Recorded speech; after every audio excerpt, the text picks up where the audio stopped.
उहाँको मुक्तक बुलन्द आवाजप्रति समर्पित छ। केही पृथक केही खास हो बुलन्द आवाज, बेसाराको खातिर आश हो बुलन्द आवाज। केही पृथक केही खास हो बुलन्द आवाज, बेसहाराको खातिर आश हो बुलन्द आवाज। मीठा कुरा होइन, काम गरेर देखाउँछ। केही पृथक केही खास हो बुलन्द आवाज, बेसहाराको खातिर आश हो बुलन्द आवाज। मीठा कुरा होइन, काम गरेर देखाउँछ। गरिबको बास, गरिबको घाँस, बास हो बुलन्द आवाज। धन्यवाद। यता फर्केर ल हो यो ल हो ल अब यो ल तान्नु नि लाग्दैन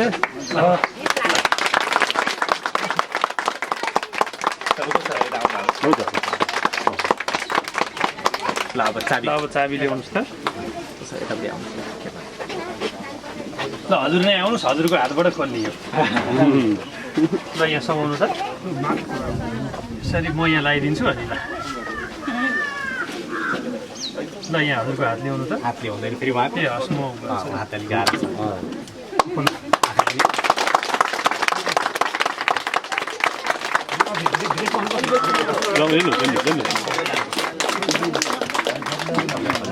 खाली प्रेस गर्नु अलि बरु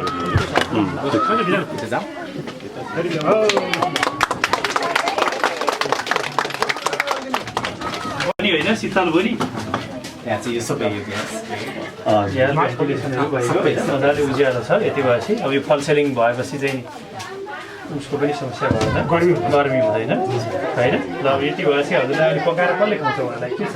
उहाँ एकदमै एक्लो मान्छे, ए कोही छैन परिवारमा उहाँको। ए हजुर कस्तो कि पहिलेदेखि समस्या कि होइन यो भएको त्यो 2 वर्ष जति भयो होला। 2 वर्ष जति भयो। अहिले हजुर आफै पकाउन खान सक्नुहुन्छ आफैले त हुन्छ आफैले हो है? तरकारी सरकारी काट्न ओर्न हात अलिअलि काम गर्छ, बुढेसकाल पनि दाउरा बाल्न एकदम गाह्रो हुने फुकिरहनु भएको थियो त्यो सिलिन्डर पनि ग्यास चुल्हा सिलिन्डर सजिलो भयो। ल अब राम्रोसँग हजुरको एकदम सुस्वास्थ्यको कामना, दीर्घायुको कामना। सबैको जे उहाँको नेतृत्वमा सबै बाहिरबाट साथीहरूले सबैले सहयोग गरेर गर्नुभएको छ। ल धेरै धेरै धन्यवाद राजनजी तपाईँलाई पनि है।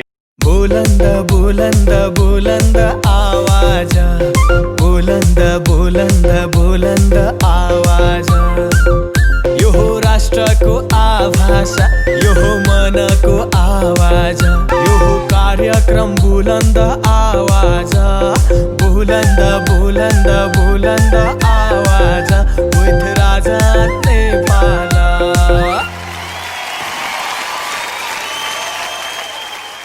आर्यन बुलन्द मिडियाको प्रस्तुति कार्यक्रम बुलन्द आवाज।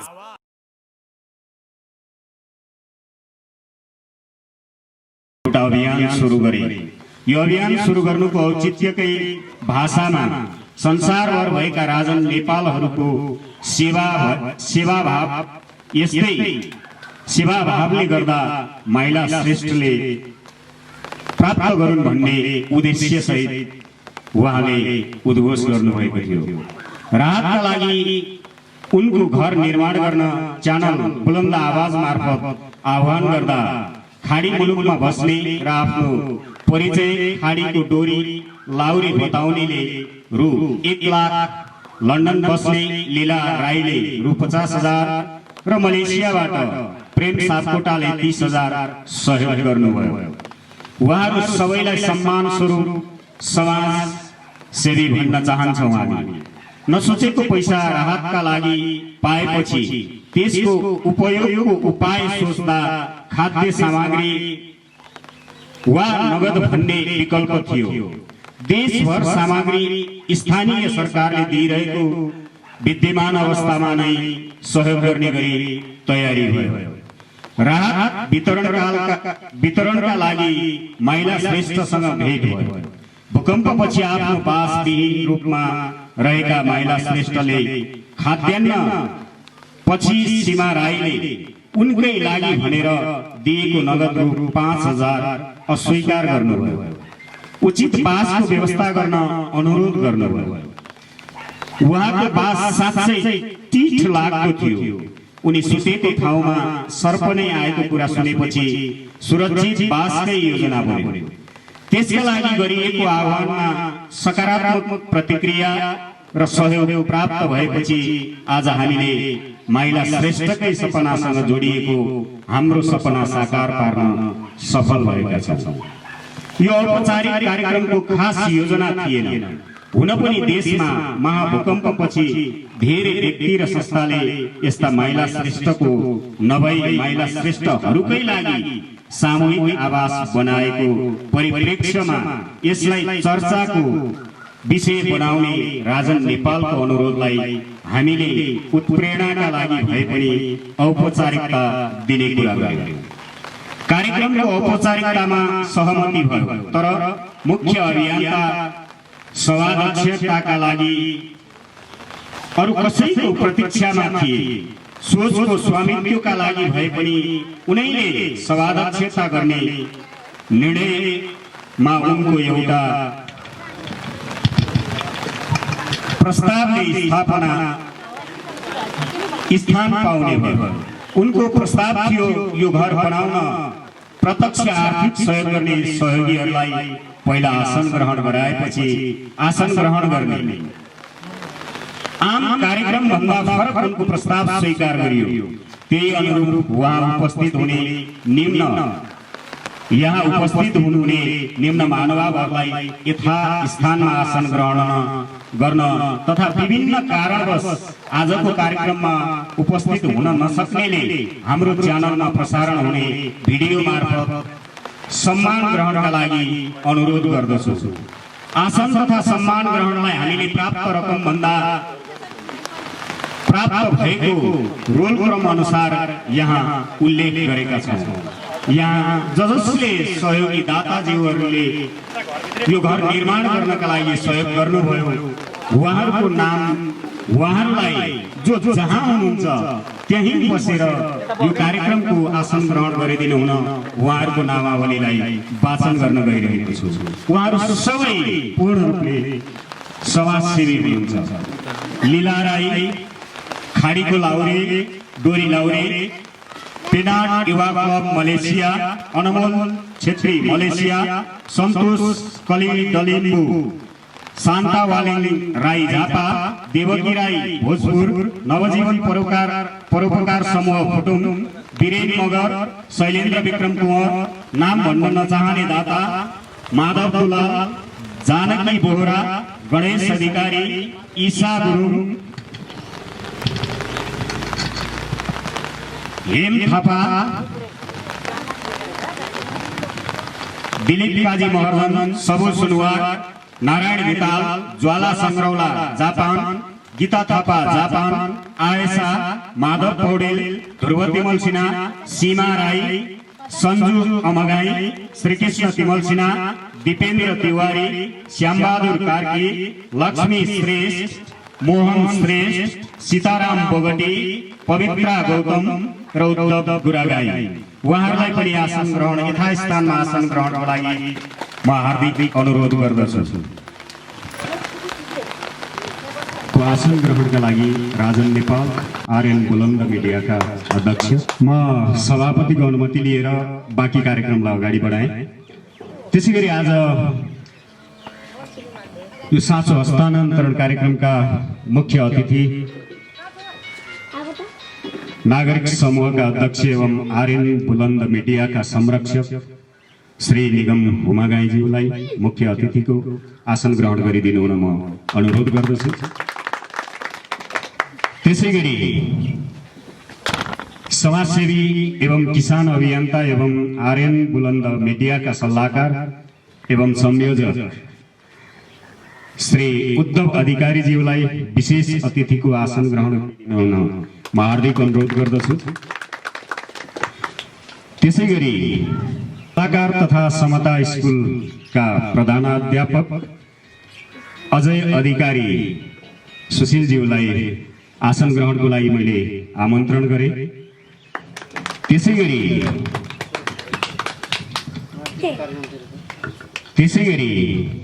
झोरमहाङ्काल मावि का प्र एवं गीतकार एसटी धितालज्यूलाई आसन ग्रहणको लागि आमन्त्रण गर्दछु। त्यसैगरी कुञ्चिप्वाकल माविका प्र एवं समाजसेवी राजु नेपालज्यूलाई आसन ग्रहणको लागि म आमन्त्रण गर्दछु। आसन ग्रहणकै क्रममा हामीले जसलाई सम्मान दिएर आसन ग्रहणका लागि बुलन्द मिडिया आवाजले एउटा नामावली तयार गरेको छ, उहाँहरूलाई आसन ग्रहणको लागि मैले वर्षक अगाडि साँगुरो परिस्थिति हुँदा यथास्थानमा आसन ग्रहणका लागि मैले नाम उद्घोष गर्न गइरहेँ। विदुर सापकोटा तारकेश्वर नगरपालिका वडा नम्बर 1 का वडा अध्यक्ष आसन ग्रहणको लागि मैले उहाँलाई आमन्त्रण गरेँ। त्यसै गरी लक्ष्मी श्रेष्ठ तारकेश्वर नगरपालिका वडा नम्बर 1 का महिला सदस्य उहाँलाई पनि मैले आसन ग्रहणको लागि आमन्त्रण गरेँ। त्यसै गरी टोखा नगरपालिका वडा नम्बर 1 का वडा अध्यक्ष श्री कृष्ण अधिकारीज्यूलाई आसन ग्रहणको लागि आमन्त्रण गर्दछु। त्यसै गरी समाजसेवी कृष्ण प्रसाद अधिकारीज्यूलाई आसन ग्रहणको लागि मैले आमन्त्रण गर्दछु। त्यसै गरी समाजसेवी अमर तामाङज्यूलाई आसन ग्रहणको लागि आमन्त्रण गर्दछु। समाजसेवी सीमा राईज्यूलाई आसन ग्रहणको लागि आमन्त्रण गर्दछु। मोहन श्रेष्ठ समाजसेवी उहाँलाई पनि आसन ग्रहणको लागि आमन्त्रण गर्दछु। समाजसेवी रामशंकर महर्जनज्यूलाई आसन ग्रहणको लागि आमन्त्रण गर्दछु। शिवलाल लवट समाजसेवी उहाँलाई आसन ग्रहणको लागि आमन्त्रण गर्दछु।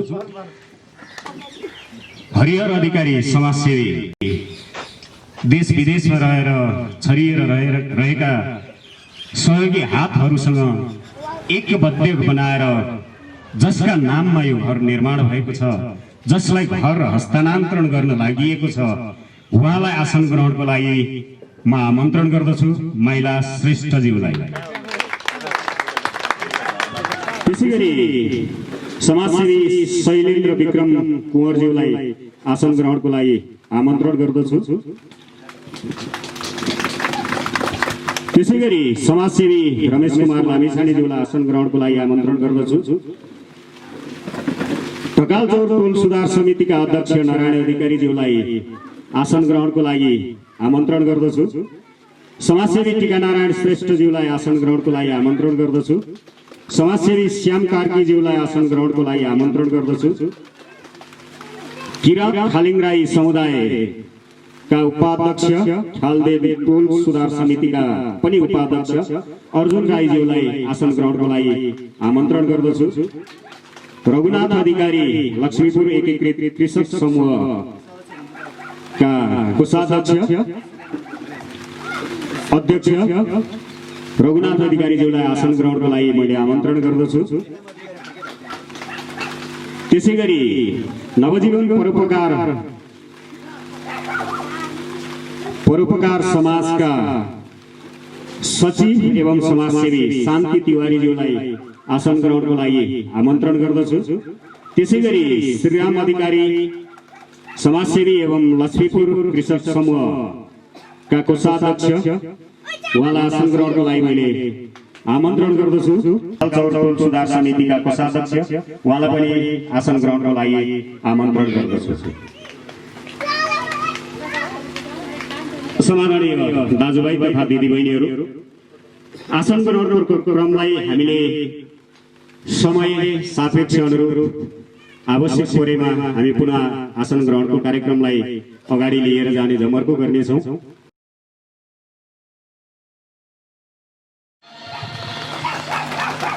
जय नेपाल।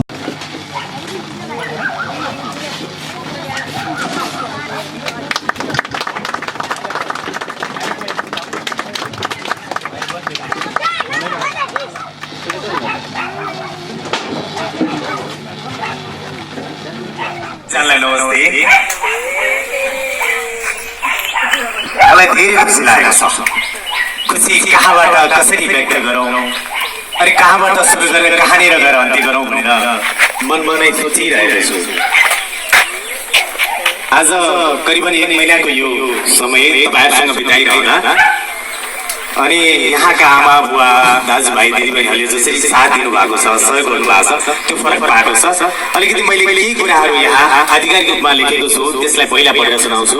त्यसपछि म मेरा गन्थन मन्थन थोरै सुनाउँछु। पानी परिरहेको छ, तपाईँहरू उभिरहनु भएको छ।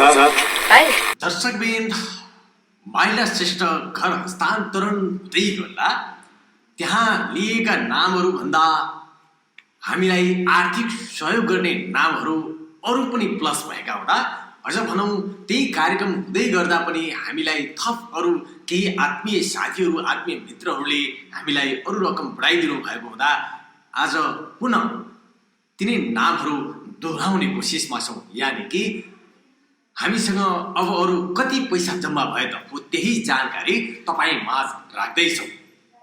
यी नामहरू लिँदै गर्दा सुरुवाती दिनदेखि अन्तसम्म दिनेहरूका नाम क्रम सङ्ख्याका आधारमा लेखिएको हुँदा यसलाई मेरो नाम किन पहिला आएन भन्ने सङ्केत नजाओस् पनि भन्न चाहन्छु। खाडीको डोरी लाउरे जसको ओरिजिनल नाम के हो आजसम्म थाहा छैन, उहाँ समाजसेवीज्यूले हामीलाई रु 15,000 रुपियाँ उपलब्ध गराउनु भएको छ।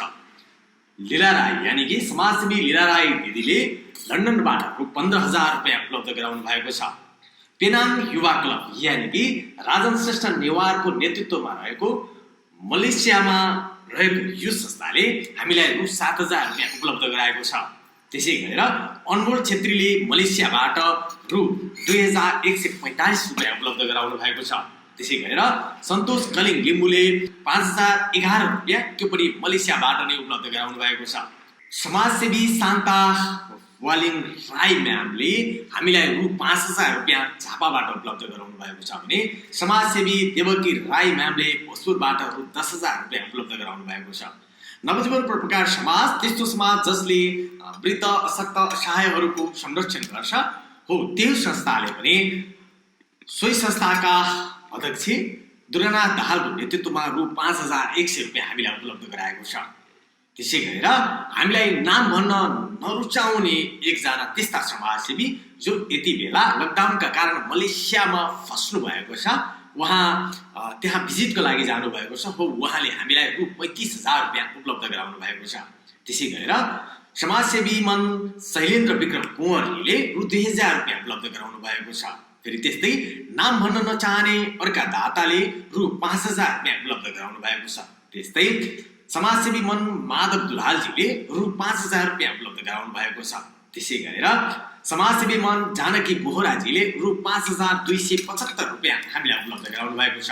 त्यसै गरेर समाजसेवी मन गणेश अधिकारीजीले मलेसियाबाट रु 4,100 रुपियाँ उपलब्ध गराउनु भएको छ।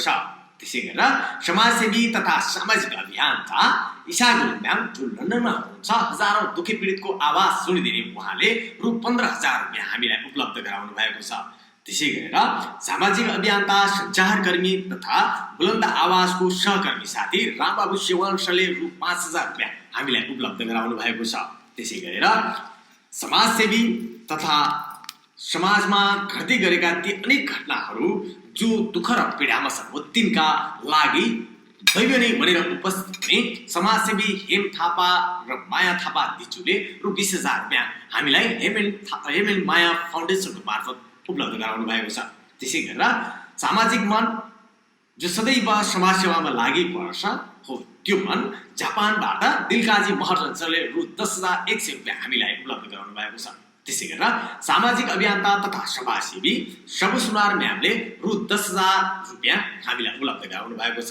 त्यसै गरेर गायक तथा समाजसेवी सामाजिक अभियन्ता नारायण धिताल र सुनिता दिदीले बेल्जियमबाट रु 10,000 रुपियाँ हामीलाई उपलब्ध गराउनु भएको छ। त्यसै गरेर एउटा बुलन्द लेखिका जसका लेखनबाट जसका स्टाटसहरूबाट समाजमा एक किसिमको भिन्नै छाप पर्न सफल भएको छ हो तिनै समाजसेवी जसले समाजमा हरेक घट्ने ती घटनाहरू दुःख वा पीडाका ती अनेक आवाजहरूमा सदैव कहिले समाजसेवी भनेर त कहिले सामाजिक अभियन्ता भनेर सहयोग गर्दै आउनु भएको छ, जसको नाम हो ज्वाला सङ्ग्रौला। उहाँले हामीलाई 10,100 रुपियाँ उपलब्ध गराउनु भएको छ। त्यसै गरेर सामाजिक मन समाजसेवी सुशीला थापाले हामीलाई जापानबाट रु 5,000 रुपियाँ सहयोग गर्नुभएको छ। त्यसै गरेर हाम्रा हरेक अभियानहरूमा साथ दिँदै आउँदै गर्नुभएको आइसाजीले रु 5,000 रुपियाँ हामीलाई उपलब्ध गराउनु भएको छ। त्यसै गरेर मेरो एउटा यस्तो साथी जो सदैव मेरा दुःख र सुखमा साथ दिनुहुन्छ हो उहाँले हामीलाई आफ्नो छोरीको जन्मदिनको शुभ पालन अवसरमा रु 3,333 रुपियाँ उपलब्ध गराउनु भएको छ। उहाँ हुनुहुन्छ माधव पौडेल असाल यात्री सर। त्यसै गरेर ध्रुव तिमल सिन्हाजीले हामीलाई 6000 बराबरीको बालुवा उपलब्ध गराउनु भएको छ। यानि कि मार्केटमा त्यसको रेट 6000 भएको हुँदा 6000 रुपियाँ लेखिएको छ। त्यसै गरेर यस अभियानलाई एक केन्द्रबिन्दुमा पुर्याउनको लागि सबैभन्दा अहम भूमिका, ठुलो भूमिका निभाउनु हुने समाजसेवी सीमा राई म्यामले रु 10,000 रुपियाँ हामीलाई उपलब्ध गराउनु भएको छ। त्यसै गरेर जापानबाट मेरी प्रिय बहिनी सन्जु अमगाईले रु 6125 रुपियाँ उपलब्ध गराएकी छिन्। त्यसै गरेर श्रीकृष्ण तिमल सिन्हाले हामीले उहाँका पसलमा सामान लिए पश्चात या उहाँका पसलमा सामान लिए बापत या भनौँ 5000 रुपियाँ हामीलाई अलगसँग डिस्काउन्ट गरिदिनु भएको छ। त्यो 5000 रुपियाँ चाहिँ उहाँले हामीलाई सहयोग भनेर बताउनु भएको छ। त्यसैले रु 5000 रुपियाँ उहाँको सहयोग भनेर लेखिएको छ। त्यसै गरेर दिपेन्द्र तिवारी सामाजिक मन जोर महाकालबाट बिलङ गर्नुहुन्छ, उहाँले 2000 रुपियाँ हामीलाई दिलाउनु भएको छ। त्यसै गरेर हामीसँगै यसै महिला श्रेष्ठ घर बनाऊ अभियान भनौँ या कोभिड-19 पछि हामीले चलाउँदै गरेका राहतका ती विभिन्न कार्यक्रमहरूमा सदैव आत्मसात गर्दै हामीसँगै रहनुहुने श्यामबहादुर कार्की सरले रु 5000 रुपियाँ हामीलाई उपलब्ध गराउनु भएको छ। त्यसै गरेर लक्ष्मी श्रेष्ठ म्यामले रु 5000 रुपियाँ उपलब्ध गराउनु भएको छ भने मोहन श्रेष्ठ सरले रु 25500 रुपियाँ हामीलाई उपलब्ध गराउनु भएको छ। यद्यपि मोहन श्रेष्ठ सर जो सामाजिक मन हुनुहुन्छ, समाजसेवी हुनुहुन्छ, उहाँले यो घर बनिसकेको भए, यो घरलाई यदि पैसा पुगिसकेको भए माइला श्रेष्ठले आँखा अलिक कम देख्छन्, त्यसैले उनको आँखामा यो पैसा लगाइयो सही भनेर भन्नुभएको थियो। तर हामीलाई घर बनाउनका लागि पैसा अभाव भएपछि उहाँसँग कुरा गरे पश्चात उहाँले रु 25500 रुपियाँ तपाईँहरूले त्यसै घर बनाउनलाई लगाउनुहोस् भनेर अनुमति दिनुभएको छ। त्यसै गरेर सीताराम बोगटी हुनुहुन्छ, मलेसियामा काम गर्नु भएको छ, प्रिय मित्र, उहाँले 6000 रुपियाँ उपलब्ध गराउनु भएको छ भने सामाजिक अभियन्ता समाजसेवी धेरै गरिब र दुखी पीडितहरूको मनमा बस्न सफल व्यक्तित्व पवित्र गौतम दिज्यूले इजरायलबाट रु 5000 रुपियाँ हामीलाई उपलब्ध गराउनु भएको छ। त्यसै गरेर समाजसेवी मन जो सदैव समाजसेवामा आफ्ना हरेक अभियानमा साथ सहयोगहरू गर्नुहुन्छ, उहाँ हुनुहुन्छ उद्धव गुरगाई सर, उहाँले रु 10100 रुपियाँ हामीलाई सहयोग गर्नुभएको छ। त्यसै गरेर विनोद महर्जन जो जापानमा यति बेला हुनुहुन्छ, उहाँले हाम्रा अरू अभियानहरू दुखी पीडितका अभियानहरूमा पनि सहयोग गर्नुभएको छ भने यस अभियानमा पनि 10100 रुपियाँ सहयोग गर्नुभएको छ। त्यसै गरेर सामाजिक मन समाजसेवी अमर तामाङ सरले कुचिपाकलबाट रु 2000 रुपियाँ सहयोग गर्नुभएको छ भने आशा काजी सर जो सामाजिक मन हुनुहुन्छ, उहाँले 3000 रुपियाँ सहयोग गर्नुभएको छ त्यसै कार्यक्रम चलाउँदाको अवधिमा। र त्यसै गरेर जो कार्यक्रम यति बेला प्रस्तुत भइरहेको छ त्यसको एङ्करिङको जिम्मेवारी लिइरहनु भएका समाजसेवी सामाजिक मन जसले धेरैवटा अभियानहरूमा आफू अभियन्ता बनेर र कहीँ समाजसेवी बनेर हरेक दुखी पीडितका आवाज सुनिदिने भरत बिडारी सरले पनि रु 3000 रुपियाँ हामीलाई सहयोग गर्नुभएको छ। त्यसै गरेर विदुर सापकोटा सरले पनि रु 5000 रुपियाँ हामीलाई सहयोग गर्नुभएको छ। यसै गरी हामीलाई दीपक अधिकारीजीले रु 2000 रुपियाँ सहयोग गर्नुभएको थियो भने दिलबहादुर श्रेष्ठले रु 5000 बराबरीको काम र सहयोग गर्नुभएको थियो। त्यसै गरेर वीरबहादुर तामाङ जसको झोर महाकालमा काठको फर्निचर छ, उहाँले रु 25000 बराबरको हामीलाई डिस्काउन्ट दिनुभएको थियो भने कुमार अधिकारीजीले हामीलाई त्यहाँ रङ लगाउन मद्दत गर्नुभएको थियो, रूपेशजीले रङ लगाउनको लागि मद्दत गर्नुभएको थियो रूपेश अधिकारीजीले। र त्यसै गरेर लक्ष्मण तिमल सिन्हा सरले पनि हामीलाई त्यहाँ रङ लगाउनको लागि अन्य कामहरूका लागि मद्दत गर्नुभएको थियो। यसरी सहयोग गर्ने क्रम यो कार्यक्रम सकिएपछि पनि जोडिएको हुँदा तपाईँमाझ हामीले सहयोग गर्नेहरूका नामावली प्रस्तुत गरेका हौँ र यो सहयोगपछि जोड्दै गर्दा टोटल सहयोग हामीसम्म आइपुगेको छ 3,22,789 रुपियाँ भने हाम्रा लागतहरू पनि एकपटक पुनः सुनाउन चाहे। हाम्रा लागत भने 3,38,185 रुपियाँ जोडिएको छ। यसमा हामीले त्यहाँ प्रस्तुत गरे भन्दा 1000 रुपियाँ बढेको छ। 1000 रुपियाँ चाहिँ कार्यक्रम सकिए पश्चात टेबल कुर्सीहरू ल्याउने र लाने गाडीको भाडा र टेबल कुर्सीको भाडा चाहिँ हामीलाई 1000 लागेको छ। त्यसैले 3,38,185 रुपियाँ हाम्रो लागत लागेको छ। यसरी बुलन्द आवाजमा यी अभियानहरू चलाइरहँदा महिला श्रेष्ठ घर बनाऊ अभियानहरू चलाइरहँदा कति पैसा आए र कति पैसा खर्च भए भन्ने कुराको जानकारी यसरी राखेका छौँ। नमस्ते दर्शकवृन्द, मलाई लाग्छ खासमा बुलन्द आवाज अभियानबाट माइला श्रेष्ठज्यूको जुन घर निर्माण भयो यसको मेरुदण्ड भनेको नै आर्थिक पारदर्शिता हो। यदि अर्थमा पारदर्शिता रहिएन भने आगामी अभियानहरूमा फेल हुनुमा कुनै दुई मत छैन। त्यसैले पनि दर्शकबिन थोरै यो भिडियोको समय खायो होला या भिडियोले थोरै समय जरुर लियो होला। मैले सम्भव भएसम्म फोटो राख्न मिल्नेहरूका फोटोलाई पनि राख्ने जमर्को गरेको छु। जसलाई भिडियो मार्फत देखाउनु या जसलाई बाहिर देखाउनु पर्ने हो त्यसलाई हामीले देखाइएन भने जुन कुराबाट जसका आशीर्वादका कारण जसका कृपाका कारण या जसका सहयोगका कारण आज माइला श्रेष्ठ बुवाको घर निर्माण भएको छ उहाँहरूलाई नै मैले देखाउन कन्जुसाइ गरेँ भने त फेरि आगामी दिनमा मलाई पक्कै थाहा छ कि मैले तपाईँहरूबाट सहयोग साथ पाउँदिनँ।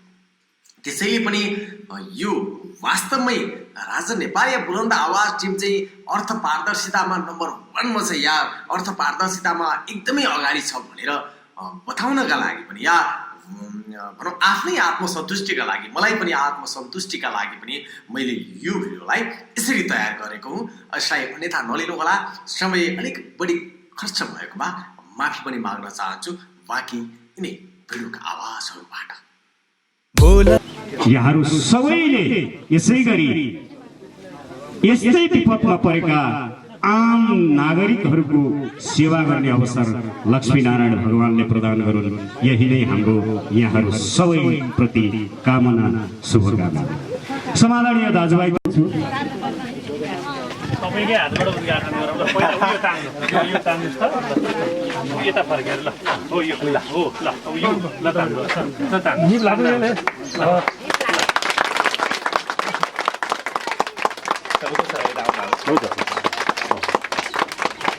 ल अब चाबी ल्याउनुहोस् त ल हजुर नै आउनुहोस् हजुरको हातबाट खोल्लियो ल यहाँ समाउनु त यसरी म यहाँ लगाइदिन्छु अनि ल यहाँ हजुरको हात ल्याउनु त हात ल्याउँदैन फेरि उहाँ ए हस् म हात अलिक गाह्रो छ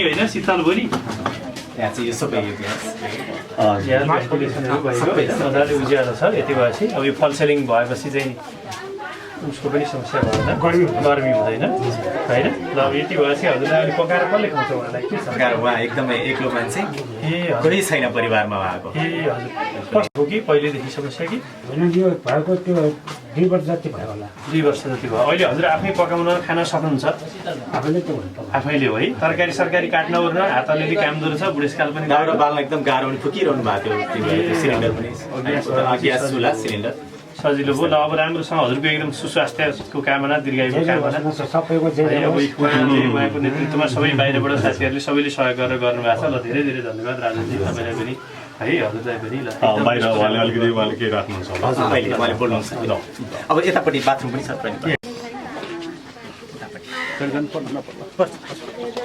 उहाँलाई त व्यवस्था त भएको हुनु पऱ्यो होइन थ्याङ्क यू भयो। यो जग्गा चाहिँ उहाँकै थियो कि पहिलादेखि नै बसिआएको पहिल्यैदेखि बस्नुभएको जग्गा छ। यो इनार हो होइन यो इनार के बोरिङ गरेर यो सेफ्टी ट्याङ्की टोइलेट राखेको छ यसमा 8वटा राखेको छ इँटाको पानीको इनार टोइलेट सेफ्टी ट्याङ्की इनार चाहिँ कता खन्नु भएको इनार नै यहाँ मतलब कि यसबाट ए ओके छैन यो ट्याङ्की चाहिँ इनारको लागि भन्दा नि यहाँ पानी बाहिरबाट ल्याएर ट्याङ्कीमा हाल्नुपर्छ। पानी हाल्ने ट्याङ्की चाहिँ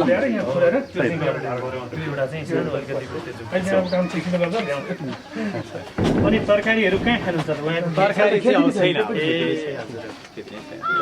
पछाडिपट्टि यहाँ पनि स्पेस छैन यो चाहिँ पछि बनाएको यो स्पेस थिएन कति वर्ष भन्नुभयो बुवा भाइ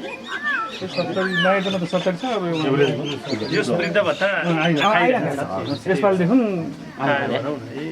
ल त्यो भए चाहिँ यसो खानालाई पनि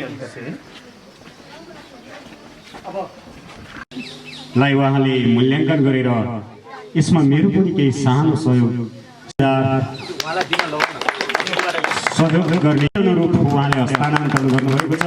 उहाँलाई हृदयदेखि नै आभार प्रकट गर्दै तालीले सम्मान दिउँ।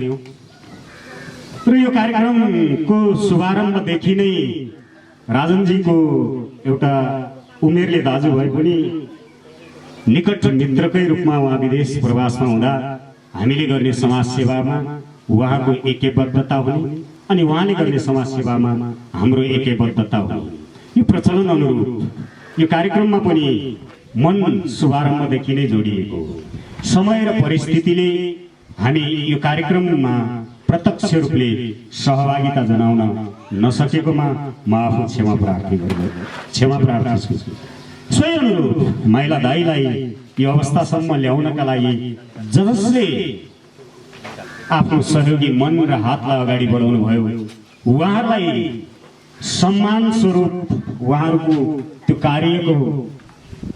कार्यशैलीलाई मेरो मनले सम्मान दिँदै म पनि माइला दाईलाई यसै स्थानबाट रु 3000 अहिले कार्यक्रमको अन्त्यमा हस्तान्तरण गर्ने मैले मनोभावना बनाएको छु। सम्माननीय दाजुभाइ तथा दिदीबहिनीहरू, जसका लागि हामी सबै जुटेका थियौँ, जसले यो घर प्राप्त गर्नुभयो, यो घर प्राप्त गर्नुभन्दा अगाडि उहाँको जीवनमा आइपरेका विविध आरोह अवरोह बीच गुज्रिरहेको जीवन शैलीलाई आज यो नयाँ घरमा प्रवेश गर्न पाउँदाका पलहरूलाई केही मनका इच्छाहरूलाई र मनका खुसीहरूलाई हामी सबैसँग बाँडिदिनु हुनका लागि म माइला श्रेष्ठज्यूलाई यो माइक्रोफोन दिँदैछु। अनि उहाँले मैले हाम्रा साथीहरूबाट जानकारी पाएको छु उहाँलाई नेवारी ल्याङ्ग्वेज मात्रै आउने भएको हुनाले उहाँको उद्घोषलाई उहाँका मन्तव्यहरूलाई अनुवाद गरिदिनु हुनका लागि म समाजसेवी टीकानारायण श्रेष्ठज्यूलाई पनि आमन्त्रण गर्दछु।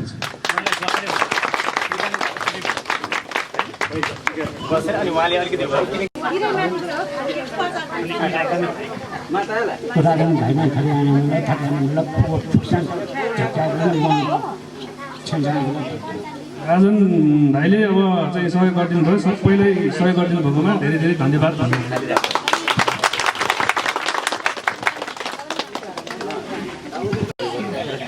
मैले यहाँ फेरि आसन ग्रहणलाई नै जोडेँ। अघि नै उद्घोषता भयो।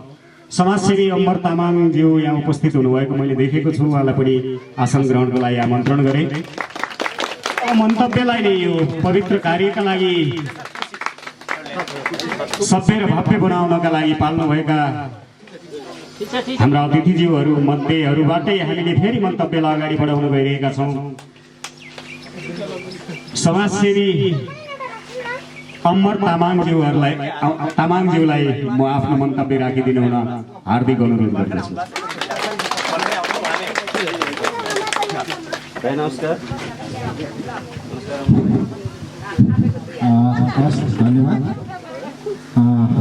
आजका यस बुलन्द आवाज अभियानद्वारा माइला श्रेष्ठको घर हस्तान्तरण कार्यक्रममा का प्रमुख अतिथिज्यू, विशेष अतिथिज्यू, ड्यासमा आशिष हुनुभएका सम्पूर्ण अतिथिगणहरू, उपस्थित हुनुभएका सम्पूर्ण दाजुभाइ तथा दिदीबहिनी, सम्पूर्ण मित्रहरूमा म तारकेश्वर नगरपालिका 1 का इकाइ सभापति अमरबहादुर तामाङको तर्फबाट हार्दिक न्यानो अभिवादन गर्न चाहन्छु। धन्यवाद।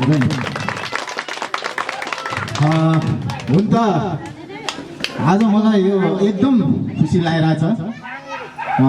हाम्रो बुलन्द आवाजका सम्पूर्ण टिम, परिवार लगायत यहाँहरूले यस वर्षको यो कोरोनाको महामारीको अवधिमा विभिन्न कार्यक्रमहरू सञ्चालन गर्दै आइरहनु भएको छ र उक्त कार्यक्रमप्रति उहाँहरूले जुन अभियानहरू चलाउनु भएको छ यसप्रति म यस नेपाली काङ्ग्रेस तारकेश्वर नगरपालिका 1 का नेपाली काङ्ग्रेसका सभापतिको व्यक्तिगत तर्फबाट र सम्पूर्ण नेपाली काङ्ग्रेस तर्फबाट यहाँहरूलाई यसमा हरेक पल पलमा साथ दिने छु र हामीले यसलाई चाहिँ नि एकदम गौरवले छानिरहेका छ र अबको दिनहरूमा पनि यहाँहरूले यति मात्र यो बुलन्द आवाजले जुन तारकेश्वर नगरपालिकामा यो अभियानहरू चलाइरहनु भएको छ यसलाई चाहिँ नि बिस्तारै बिस्तारै अब देशव्यापी रूपमा चाहिँ नि गर्नु हुन पनि हामी विनम्र अनुरोध गर्न चाहन्छु र आज नेपालमा जुन नेपाल सरकारले जुन अभियानहरू चलाइरहेछ कोरोनाको सम्बन्धमा जुन नेपाली जनताहरूलाई चाहिँ नि सुविधाहरू दिनुपर्ने राहतहरू दिनुपर्ने नेपाल सरकारले गर्नु नसकेको काम आज यी बुलन्द आवाजले एकपछि अर्को पाइला चाल्दै जुन अभियानहरू अगाडि बढाइरहनु भएको छ उहाँहरूप्रति पनि सबै टिमलाई उहाँहरूलाई सहयोग गर्ने देश विदेशमा रहेर आफूले चाहिँ नि केही कमाएर आफ्नो चाहिँ नि गाँस काटेर जुन बुलन्द आवाज मार्फत यहाँहरूले सहयोग प्रदान गर्नु भएको छ यसमा पनि उहाँहरू सबैलाई यो नेपाली काङ्ग्रेसको तर्फबाट र मेरो व्यक्तिगत तर्फबाट पनि हार्दिक अभिव्यक्ति गर्न चाहन्छु र यहाँ आजको यो अभियानमा म भर्खरै आइपुगे तापनि मलाई यो सबै कुरो मैले चाहिँ नि बुलन्द आवाज मार्फत म सधैँभरि युट्युबमा हेर्ने गर्छु फेसबुकमा हेर्ने गर्छु उहाँले के गर्दै हिँडिरहनु भएको छ उहाँको टिमले के गर्दै हिँडिरहनु भएको छ भन्ने कुरो सम्भवत मलाई 75% भन्दा बढी थाहा हुनुपर्दछ र कुनै कुनै ठाउँमा म पनि उहाँहरूलाई हातेमालो गर्दै पनि हिँडिराखेका छु र अझै पनि उहाँहरूलाई यस क्षेत्रबाट यस तारकेश्वर नगरपालिका 1बाट नेपाली काङ्ग्रेसको तर्फबाट उहाँहरूलाई कुन सहयोग चाहिन्छ उहाँहरूलाई म सहयोग टक्राउन पनि म तयार छु भन्दै मेरो 2 शब्द यहाँ टुङ्ग्याउन चाहन्छु। धन्यवाद। जय हिन्द। राजनीतिज्ञ अमर तामाङज्यूलाई त्यसै गरी मैले मन्तव्यलाई नै अगाडि बढाउने जमर्को गरेँ। मन्तव्यको क्रममा लक्ष्मीपुर एकीकृत कृषक समूहका अध्यक्ष एवं समाजसेवी श्री रघुनाथ अधिकारीज्यूलाई मन्तव्य राखिदिनु हुन म हार्दिक आमन्त्रण गर्दछु। लगायत उपस्थित सम्पूर्ण दाजुभाइ तथा दिदीबहिनीहरू, वास्तवमा म त्यति भाषण गर्न जान्ने मान्छे होइन, अकस्मात मेरो नाम आएकोले बोल्नै पर्यो। सर्वप्रथम त बुलन्द आवाज टिमले जुन किसिमको एउटा उदाहरणीय काम गर्नुभएको छ, उहाँहरू लगायत यो जुन माइला दाइको घर बनाउन योगदान गर्नुहुने सम्पूर्ण महानुभावप्रति हार्दिक धन्यवाद दिन चाहन्छु। र यस्ता समाजसेवीहरू, यस्ता सहयोगी हातहरू हाम्रो समाजमा रहि नै रहेका र भोलिका दिनमा पनि रहनुपर्ने आवश्यक हुन्छ। यो क्रममा म एउटै कुरा भन्न यहाँ चाहन्छु। एउटा मैले गीतको सानो टुक्रा, धनुनीलाई मन देऊ मन हुनेलाई सारथी बनाऊ भनेको अर्थ धन हुने मान्छेको मन हुँदैन, मन हुने मान्छेले मात्रै गर्न सक्छ यस्तो काम। जसलाई सारथी भनेको जसलाई अगाडि लगाएर हामीले हिँड्न सक्यौँ भने हाम्रो समाजको विकास हुन्छ जस्तो लाग्छ मलाई। आफ्नो चाहिँ घर भनेको सबभन्दा ठुलो कुरा हो। त्यसको लागि माइला दाइलाई हार्दिक बधाई र यो कार्यक्रम गरिदिनु हुने बुलन्द आवाज लगायतका सम्पूर्ण सहयोगी हातहरूलाई पुनः लक्ष्मीपुर एकीकृत कृषक समूहको तर्फबाट मुरी धन्यवाद दिँदै मेरो 2 शब्द इन्टरभ्यू छु। धन्यवाद। रघुनाथ अधिकारीज्यूलाई त्यसै गरी मैले मन्तव्यलाई यो समय परिस्थितिले गर्दा पनि मैले समय बढी नलिकन भट्टाभट्टै कार्यक्रमलाई अगाडि बढाइरहेको छु। मन्तव्यकै क्रमलाई मैले अगाडि लिएर आएँ। समाजसेवी सीमा राईज्यूलाई आफ्नो मन्तव्य राखिदिनु हुनका लागि म आमन्त्रण गर्दछु। र यहाँ उपस्थित रहनुभएका सम्पूर्ण महानुभावहरूमा नमस्कार। राजन सरले जसरी मलाई यहाँ महान व्यक्तित्व भनेर देखाउनु भएको छ, म त्यस्तो महान व्यक्तित्व होइन। किनकि जब राजन सरले आफ्नो भिडियो, महिला श्रेष्ठको भिडियो युट्युबमा हाल्नुभयो तब चाहिँ मलाई साँच्चै लाग्यो कि हाम्रो माइला श्रेष्ठ चाहिँ साँच्चीकै पीडित र उहाँ शारीरिक रूपमा अशक्त देखेँ। त्यही भएर पनि मैले उहाँलाई चाहिँ सहयोग स्वरूप 5,000 रुपियाँ राजन सरलाई दिएको थिएँ। बाँकी त हजुर राजन सरले सबै कुरा भनिसक्नुभयो उहाँको यो अभियान कसरी चल्यो भनेर। त्यसैले म राजन सरलाई चाहिँ माइला श्रेष्ठको सपना पुरा गर्नुभएकोमा राजन सर तथा बुलन्द आवाजका सम्पूर्ण टिमलाई धन्यवाद दिँदै उहाँहरूलाई अझ भविष्यमा राम्रो राम्रो कामहरू गर्दै जानुहोस् र उहाँहरूलाई उत्तर प्रगतिको कामना गर्दै मेरो मन्तव्य पनि टुङ्गाउन चाहन्छु। धन्यवाद। त्यसै गरी मैले मन्तव्यलाई अगाडि लिएर आएँ झोरमाहाङ्काल माध्यमिक विद्यालयका प्रधान अध्यापक एवं गीतकार एचके धितालज्यूलाई आमन्त्रण गर्दछु। यही देशमा जन्मे हुर्के यही देशमा मर्न पाऊँ यी हात चलेसम्म विकासको बिउ छर्न पाऊँ। यो राजनजीलाई समर्पण गरे यो गीतको 2 लाइन। आजको यो अति नै विशिष्ट यसकारण विशिष्ट कि मनहरू धेरै हुन्छन् यो विश्वभरि। सहयोगी मनहरू धेरै हुन्छन्। सहयोगी मनहरू कुना कन्दरा सहर बजार गाउँ टोल जहाँ पनि हुन्छन्। त्यो सहयोगी मनलाई संयोजन गर्ने त्यो सहयोगी मनलाई नेतृत्व गर्ने मन चाहिँ अत्यन्त कम हुन्छ।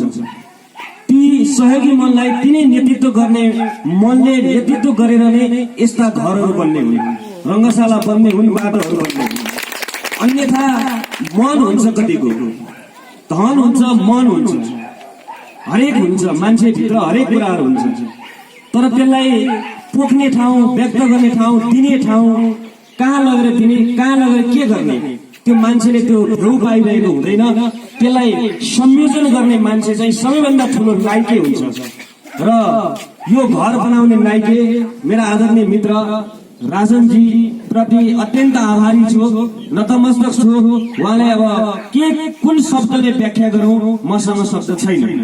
र आजको यो आर्यन बुलन्द मिडियाको औपचारिक अति विशिष्ट अति नै सभ्य कार्यक्रमका प्रमुख अतिथि, विशेष अतिथिज्यूहरू जो मञ्चमा बस्नु भएको छ, उहाँहरू अति आदरणीय व्यक्तित्वहरू हुनुहुन्छ। उहाँहरूप्रति मेरो नमन छ, मेरो नमस्कार छ र मेरो विद्यालयको तर्फबाट पनि उहाँहरूलाई सम्झना छ। अब कुरा कहाँ चाहिँ हुन्छ भने यो सहयोगका विषयमा कसरी बने भन्ने विषयमा यहाँ उपस्थित रहनु भएको अति विशिष्ट व्यक्तिहरूले व्याख्या गर्नुहुनेछ। म पनि कुनै समय अहिले पनि छु, कुनै समय यसै गरी राजनजी जस्तै गरी समाज सेवाको लागि बहुत हिँडेको मान्छे हो। पर्सनल हिसाबले भन्नुपर्दा अब यो समाज सेवाको गुणगान, समाज सेवाको व्याख्या त अति आदरणीय व्यक्तित्वहरूले गर्नुहुनेछ। अब यसबाट पर्ने असरहरू म तपाईहरूको सामु अलिकति अनुभव व्यक्त गर्न चाहन्छु। जस्तै यसै गरी समाज सेवा गर्दै हिँडेर हामीले पनि धेरैजनाको ज्यान बचाएका छौँ, धेरैलाई उद्धार गरेका छौँ। हाम्रो यहाँ उद्घोषण गरिरहनु भएको आदरणीय दाजु भरत बिडारी, भरत शर्मा ज्यूको नेतृत्वमा हामी हिँडेर गरिरहेका छौँ। र यसरी हिँड्दै गर्दा यति ठुलो पुण्य काम गर्दा कसैलाई बचाइरहँदा यहाँ त बचेको हो नि माइला श्रेष्ठ, थाहा पाउनु भएको छ नि होइन? बसेको हो नि त, उहाँ बस्नु भयो नि त, जिन्दगीको उत्तरार्धमा आएर बस्नु भएको छ नि त, न त सर्प हिँड्थ्यो के हिँड्थ्यो भनिएको छ नि त। यसरी बचाउँदै गर्दा यति ब्याक बाइटिङदेखि लिएर यति नेगेटिभ कुराहरू खप्नुपर्छ। त्यो अब राजन नेपालका कुराहरू अब आज उद्घाटन गर्नुभयो, साँचो हस्तान्तरण गर्नुभयो, अब भोलिबाट सुरु हुन्छ को राजन नेपाल हो भनेर। अब उहाँले त्यो आएको बाणीहरूलाई फेक्न सक्नुभयो भने उहाँ दीर्घकालसम्म रहन सक्नुहुन्छ, फेक्न सक्नु भएन भने उहाँ पछाडि हट्नुहुन्छ। मैले के भन्न खोजेको छु यहाँहरूलाई भने समाज सेवा यहाँ घर बनाए जतिको सजिलो होइन। 1, 2, 3 यो घर त डकर्मीले बनाउँछ, सिकर्मीले बनाउँछ, ज्यामीले बनाउँछ, यदि कसैले बनाउँछ, जोसँग सिप्छ त्यसले बनाउँछ। तर समाज सेवा भनेको यस्तो हो, त्यो समाज सेवाभित्र सबै कुरा भित्र बसेको हुन्छ र त्यसलाई चिर्न अत्यन्त गाह्रो हुन्छ। राजनजी समाजसेवा वास्तवमै रेडियोमा कार्यक्रम उद्घोषण गरे जस्तो छैन है। तपाईँ संयमित हुनुहोस्, रेडियोमा कार्यक्रम बुलन्द आवाजमा प्रसारण गरे जस्तो सहज छैन। समाजसेवा वास्तवमै एकदमै गाह्रो चिज हो, गाह्रो हुन्छ। अब भोलिका दिनमा तपाईँले धेरै भनाइ खानुपर्ने हुन्छ, यही घरलाई लिएर पनि भनाइ खानुपर्ने हुन्छ, हरेक कुरा खानुपर्ने हुन्छ। तपाईँले सहनुहोस् र पुनः अर्को समाजसेवा तपाईँले घोषणा गर्दै हुनुहुन्छ जस्तो लागेको छ मलाई। मैले अहिले गान सुनिरहेको थिएँ, त्यसमा निडर भएर अगाडि बढ्नुहोस्। यो माइला श्रेष्ठको घर बनाउने क्रममा व्यक्तिगत हिसाबले म सहभागी हुन सकिनँ। मेरा व्यक्तिगत कारणहरू चाहिँ कति बेला थाहा छन्। पछि मेरा व्यक्तिगत कारणहरू समाधान भयो भने तपाईँलाई मैले जुनसुकै कुरा पनि सहयोग गर्न सक्छु। अहिले चाहिँ तपाईँलाई मैले मन सहयोग गरेँ। त्यस कारणले यो माइला श्रेष्ठजी हेर्नुहोस् न, कति सानो छ यो घर हेर्दा, तर यहाँभित्र यति चिज छ नि जुन चिज कसैले पनि व्याख्या गरेर उपन्यासले पनि 10वटा उपन्यास लेख्यो भने पनि सकिँदैन। तर देख्न चाहिँ तपाईँले सानो नजरले सानो देख्नुहुन्छ है। त्यही माइला श्रेष्ठ सुन्ने ठाउँ छ, त्यही किचन छ नि। देख्दा त हल्का हिसाबले सोच्यो भने हल्का हुन्छ, तर यसलाई गहिरेर सोच्नुहोस्। यहाँभित्र यति राजन नेपालले संयोजनकारी भूमिका खेल्नुभयो, नेतृत्व लिनुभयो। त्योभन्दा बाहेक यहाँ विदेशमा बसेर स्वदेशमा बसेर आफ्नो रगत पसिना बगाउनेहरूको यहाँ रगत परेको छ। विशेष गरी मैले अघि नाम सुन्दै गर्दा विशेष गरी विदेशमा बस्ने, साँच्चै विदेश सहज छैन, तपाईँहरूले बुझ्नुहुन्छ। त्यति असहज हुँदै त्यति उनीहरूले रगत पसिना बगाउँदै पनि उनीहरूको मन कस्तो रहेछ हेर्नुहोस् न। एउटा भिडियो हेरेको भरमा उनीहरूले आइएमई गरेर खट पैसा पठाइदिए भनेपछि उनीहरूको मन कति छ? उनीहरूको मन अत्यन्त महान छ र त्यो महान मनलाई नमस्कार भन्न चाहन्छु मेरो व्यक्तिगत तर्फबाट। उहाँहरूप्रति हार्दिक नमन व्यक्त गर्दछु र धेरै समय नलिनु, पानी पनि पर्न लाग्यो। एकदमै उचित समयमा उचित काम गर्नुभएछ। कुनै पनि कामको सुरुवात गर्दा पानी पर्यो भने अत्यन्त राम्रो मानिन्छ, अत्यन्त राम्रो मानिने हाम्रो संस्कार छ, परम्परा छ। अब तपाईँले सुरु गर्नुभएका योभन्दा पछाडिका समाज सेवाहरूमा अवश्य पनि धेरै प्रगति हुन्छ भन्ने यो पानीले संकेत गरेको छ र हामी पानीसँग नडराउँ। र मलाई बोले मन त धेरै थियो, समय कम छ जस्तो लाग्छ।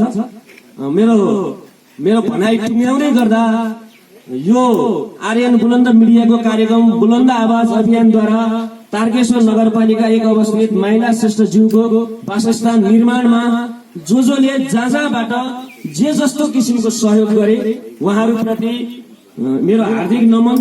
र अर्को एउटा कुरा चाहिँ म भन्छु, भनेरै छोड्छु, म आज अत्यन्त खुसी छु। मेरो पूर्व विद्यार्थी हरिकृष्ण अधिकारी, विजय तामाङ र मेरो भतिज सुशान्त लामिछाने, यी 3 जना युवा, यी 2टा मेरा पूर्व विद्यार्थी एउटा भतिज, यिनीहरू पनि यो समाज सेवाको लागि यसरी भुलो मुन्टो गरेर लागेका रहेछन्। अहिलेको समयमा समाज सेवा गर्न हिँड्नु भनेको कति बेला त मूर्ख ठान्छन् है। उनीहरू लागेका छन्, मेरो पूर्व विद्यार्थी पनि 2 जना लागेका रहेछन्। यसबाट म आज मैले त राम्रै पढाइछु भनेर मेरो पनि टाउको अलि माथि नै पुगेको छ, म पनि अलि माथि नै पुगेको जस्तो मलाई अनुभव भएको छ। र यसो भन्दै गरेर यहाँ अब प्रायोजित अब मेरा मित्र हाम्रो राजनजीका नै मित्र हुनुहुन्छ होला, गजलकार, उहाँले म आउन सकिनँ। मेरो एउटा बुलन्द आवाजप्रति समर्पित एउटा मुक्तक वाचन गरिदिनु भएको छ सर भनेर मुक्तक पठाउनु भएको छ र हाम्रै राजनजीको सिफारिसमा मैले यो मुक्तक वाचन गरेर यो कार्यक्रम सक्छु। उहाँको मुक्तक बुलन्द आवाजप्रति समर्पित छ। केही पृथक केही खास हो बुलन्द आवाज, बेसाराको खातिर आस हो बुलन्द आवाज। केही पृथक केही खास हो बुलन्द आवाज, बेसहाराको खातिर आस हो बुलन्द आवाज। मिठा कुरा होइन, काम गरेर देखाउँछ। केही पृथक केही खास हो बुलन्द आवाज, बेसहाराको खातिर आस हो बुलन्द आवाज। मिठा कुरा होइन, काम गरेर देखाउँछ। गरिबको घाँस बास हो बुलन्द आवाज। धन्यवाद।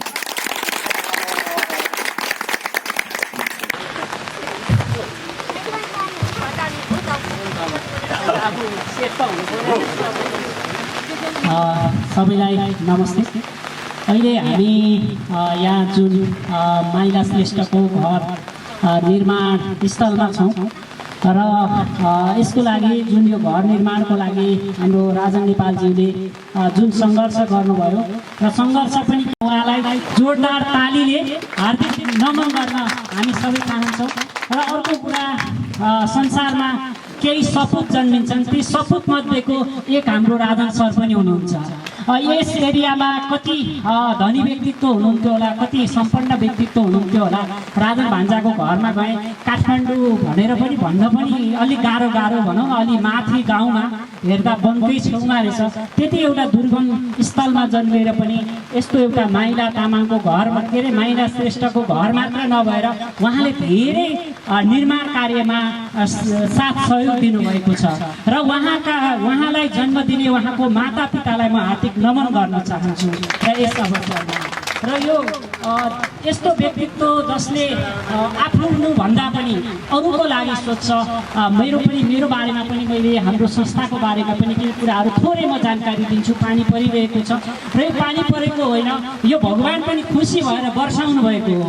पुष्प वृष्टि हुन्छ रे भनेर भन्नुहुन्थ्यो, मैले कतै सुनेको थिएँ पुष्प वृष्टि हुन्छ रे भनेको थियो। यहाँ फुल पनि बर्सिरहेको छ, प्रकृतिले फुल पनि वर्षाइरहेको छ भनेपछि यो एकदम एउटा यो खुसीको क्षण पनि हो। र यो एउटा व्यक्ति यो जसले घर पायो त्यो व्यक्तिको लागि कस्तो थियो यो अवस्था, यो उहाँले भिडियो हाल्नु भएको थियो। मामा मैले एउटा घर बनाउन लागेँ, के गरौँ भन्नुभयो। हुन्छ अगाडि बढ्नुहोस्, सहयोगी दाताहरू भेटिहाल्नुहुन्छ नि भने हामीले पनि एउटा नवजीवन परोपकार समाज भनेर निर्माण गरेका छौँ। यही तारकेश्वर नगरपालिका वडा नम्बर 7 फुटुङ नागपोखरी भन्दा मुन्तिरपट्टि छ। र त्यसले चाहिँ सडकमा बेवारिसे अवस्थामा जो परिवारबाट फ्याँकिएका हुन्छन्, तिरस्कृत गरिएका हुन्छन्, कसैका परिवारका सदस्य पनि हुनुहुन्न, उहाँहरू अङ्गभङ्ग अवस्थामा हुनुहुन्छ, कोही टाउको किरा परेको, कोही खुट्टा नभएको, त्यस्तो अवस्थामा चाहिँ मर्दो बाँच्दो अवस्थाका मान्छेहरूलाई चाहिँ हामीले हस्पिटल लगेर उपचार गर्छौँ। अनि त्यसपछि ल्याएर चाहिँ हाम्रो यो नवजीवन परोपकार समाजमा चाहिँ संरक्षण गर्छौँ। र अहिले चाहिँ हामीसँग 17 जना त्यस्ता आमा बुवाहरू हुनुहुन्छ। र त्यो भवन निर्माण गर्न पनि मान्छे भगवान्ले भन्नुहुन्छ अरे त आँट म पुर्याउँछु। र म एउटा सानो त्यो भवन निर्माणको विषयमा पनि म भन्न चाहन्छु। र म विभिन्न ठाउँमा आश्रमहरूमा जान्थेँ, बाँसले बनाएको टहरोलाई पनि कति पर्यो भने 7 लाख हुन्थ्यो। अब पैसा छैन, अब के गर्ने होला, अब पैसा छैन कसरी बन्छ होला भन्ने लाग्यो। 7 लाख पनि जुटाउन कति गाह्रो होला भन्ने लागेको थियो। हामीलाई तारकेश्वर नगरपालिका हाम्रो यो खुलालतार निवासी बस्नेत परिवारले उहाँहरूले भोगचलन गरेको जग्गा चाहिँ हामीलाई 6 पनि 5 जना उपलब्ध गराइदिनु भयो। अब उहाँहरूले काम गर भन्नुहुन्छ, पैसा छैन, अब के गर्ने होला। अनि त्यसपछि मैले आफैले उद्घोषण गरेँ एउटा कार्यक्रममा, म मेरो बुवाको नाममा चाहिँ 1,11,000 चाहिँ म दिन्छु भने। र त्यही दिनमा चाहिँ 5 लाख रुपियाँ बोल्ने व्यक्तिहरूले बोल्नुभयो। र हामी काम गर्दै गयौँ र हामीलाई देश विदेशमा बस्ने सहयोगी मनहरूले 25-28 लाख चाहिँ 3-4 महिनाभित्र हामीलाई दिनुभयो। र हामीले अहिले त्यहाँ आमा बुवाहरूको संरक्षण गरेका छौँ। र विभिन्न पशु पन्छी पनि छन्, जो गाडीले हालेका घाइते पशु पन्छी छन्, तिनीहरूलाई पनि संरक्षण गरेका छौँ। र त्यसपछि गएर अहिले दैनिक रूपमा चाहिँ हामीले 300-400 जनालाई सडकमा जो ज्याला मजदुर गरेर दैनिक जीविकोपार्जन गर्ने व्यक्ति हुनुहुन्थ्यो, आज कमायो आजै खाने, त्यस्ता व्यक्तिहरूले खाना पाउनु भएको छैन। र ती व्यक्तिहरूलाई चाहिँ हामीले कालीमाटी, त्यसपछि टङ्केश्वर, बसन्तपुर, काठमाडौँका विभिन्न ठाउँहरूमा चाहिँ पुगेर चाहिँ हामीले खाद्यान्न सामग्री हाम्रो भान्जा बाबुको साथसाथमा पनि हामीले वितरण गरेका छौँ। र अर्को 600-700 परिवार जसले खाना पाएका छैन भनेका परिवारलाई चाहिँ हामीले जो सुत्केरीहरू खाना पोषण त के खानेकुरै नभएर चाहिँ उहाँहरू बस्नु परेको अवस्थाका त्यस्ता सुत्केरी महिलाहरूलाई पनि हामीले विभिन्न सहयोगी दाताहरू जुटाएर यो कार्यहरू गरिरहेका छौँ। र यसै गरी त आँट म पुर्याउँछु भन्ने एउटा जो सिद्धान्त छ, त तपाईँहरूले पनि अघि नै हाम्रो सरले भन्नुभयो समाजसेवा गर्न गाह्रो छ। अब यो घर बनाएको विषयमा पनि मान्छेहरूले धेरै कुरा भन्छन्। अब भन्न त भन्छन् फलेको रुखलाई मात्रै जसले पनि झटारो हान्छ, नफलेको रुखलाई चाहिँ झटारो हान्दैन। त्यो भएको कारणले हामी फलेको वृक्ष सम्झिनुपर्छ। जब हाम्रा निन्दा हुन्छन्, कुरा राम्रो काम गर्नेको कुरा काटिन्छ, काम नगर्नेको कुरा काटिँदैन। आफ्नो हिसाबले यस्तो छर्लङ्ग उहाँले बताइदिनु भएको छ। अझ पनि उहाँले भनेअनुसार उठेको चाहिँ 2 लाख कति 60-70 हजार कति हो, र बनाएको चाहिँ अब 3 लाख कति 32-33 हजार 22,000 भन्नुभयो र केही रकम अझ उहाँले चाहिँ नपुग भन्नुभएको छ र उहाँले चाहिँ म भन्न चाहन्छु उहाँले हाम्रो संस्था नवजीवन परोपकार समाजले यो कार्य गर्छु भनिसकेपछि केही हामीले सहयोग रकम गरेका थियौँ। अनि अस्ति जाँदै जाँदा मामा मलाई त ज्याला दिन पनि पैसा पुगेन के गर्ने के छ अलिकति भन्नुभयो त्यो बेला पनि मैले दिएछु। उहाँले अहिले यो सरसापट गरेर यहाँ अहिले चलाउनु भएको छ जस्तो लागिरहेको छ र यो सबैले हामी सबैले दिएर गरिब हुँदैन धन भनेको पनि एउटा बीज हो तपाईँले कल्याणको क्षेत्रमा रोप्नुहोस् तपाईँको त्यो बढ्दै बढ्दै आउँछ। जति तपाईँ आफूमा सानो सोच गर्नुहुन्छ त्यति तपाईँहरू घट्नुहुन्छ भन्ने जुन भान्जाले र यो यहाँ जति आउनुभयो सबैलाई म धेरै बोल्न त जान्दिनँ म कोटी कोटी नमन गर्छु सबैको हृदयमा हाम्रो राजन भान्जाको जस्तै एउटा सामाजिक मन पलाओस् भन्दै म मेरा शब्द यही टुङ्ग्याउन चाहन्छु। हस्त नमस्ते। मैले फेरि पनि कार्यक्रमलाई अगाडि बढाइ नै हालेँ। वर्षातले पनि हामीलाई स्वागत गरिरहेछ। साँच्चै नै यो शुभ क्षण हो, शुभ लक्षण हो यो बुलन्द आवाजप्रति। मैले आजका हाम्रो यस कार्यक्रमका मुख्य अतिथि नागरिक समूहका अध्यक्ष एवं आर्यन बुलन्द मिडियाका संरक्षक निगम हुमागाईज्यूलाई आफ्ना भनाइहरू राखिदिनु हुनका लागि मैले हार्दिक अनुरोध गर्छु।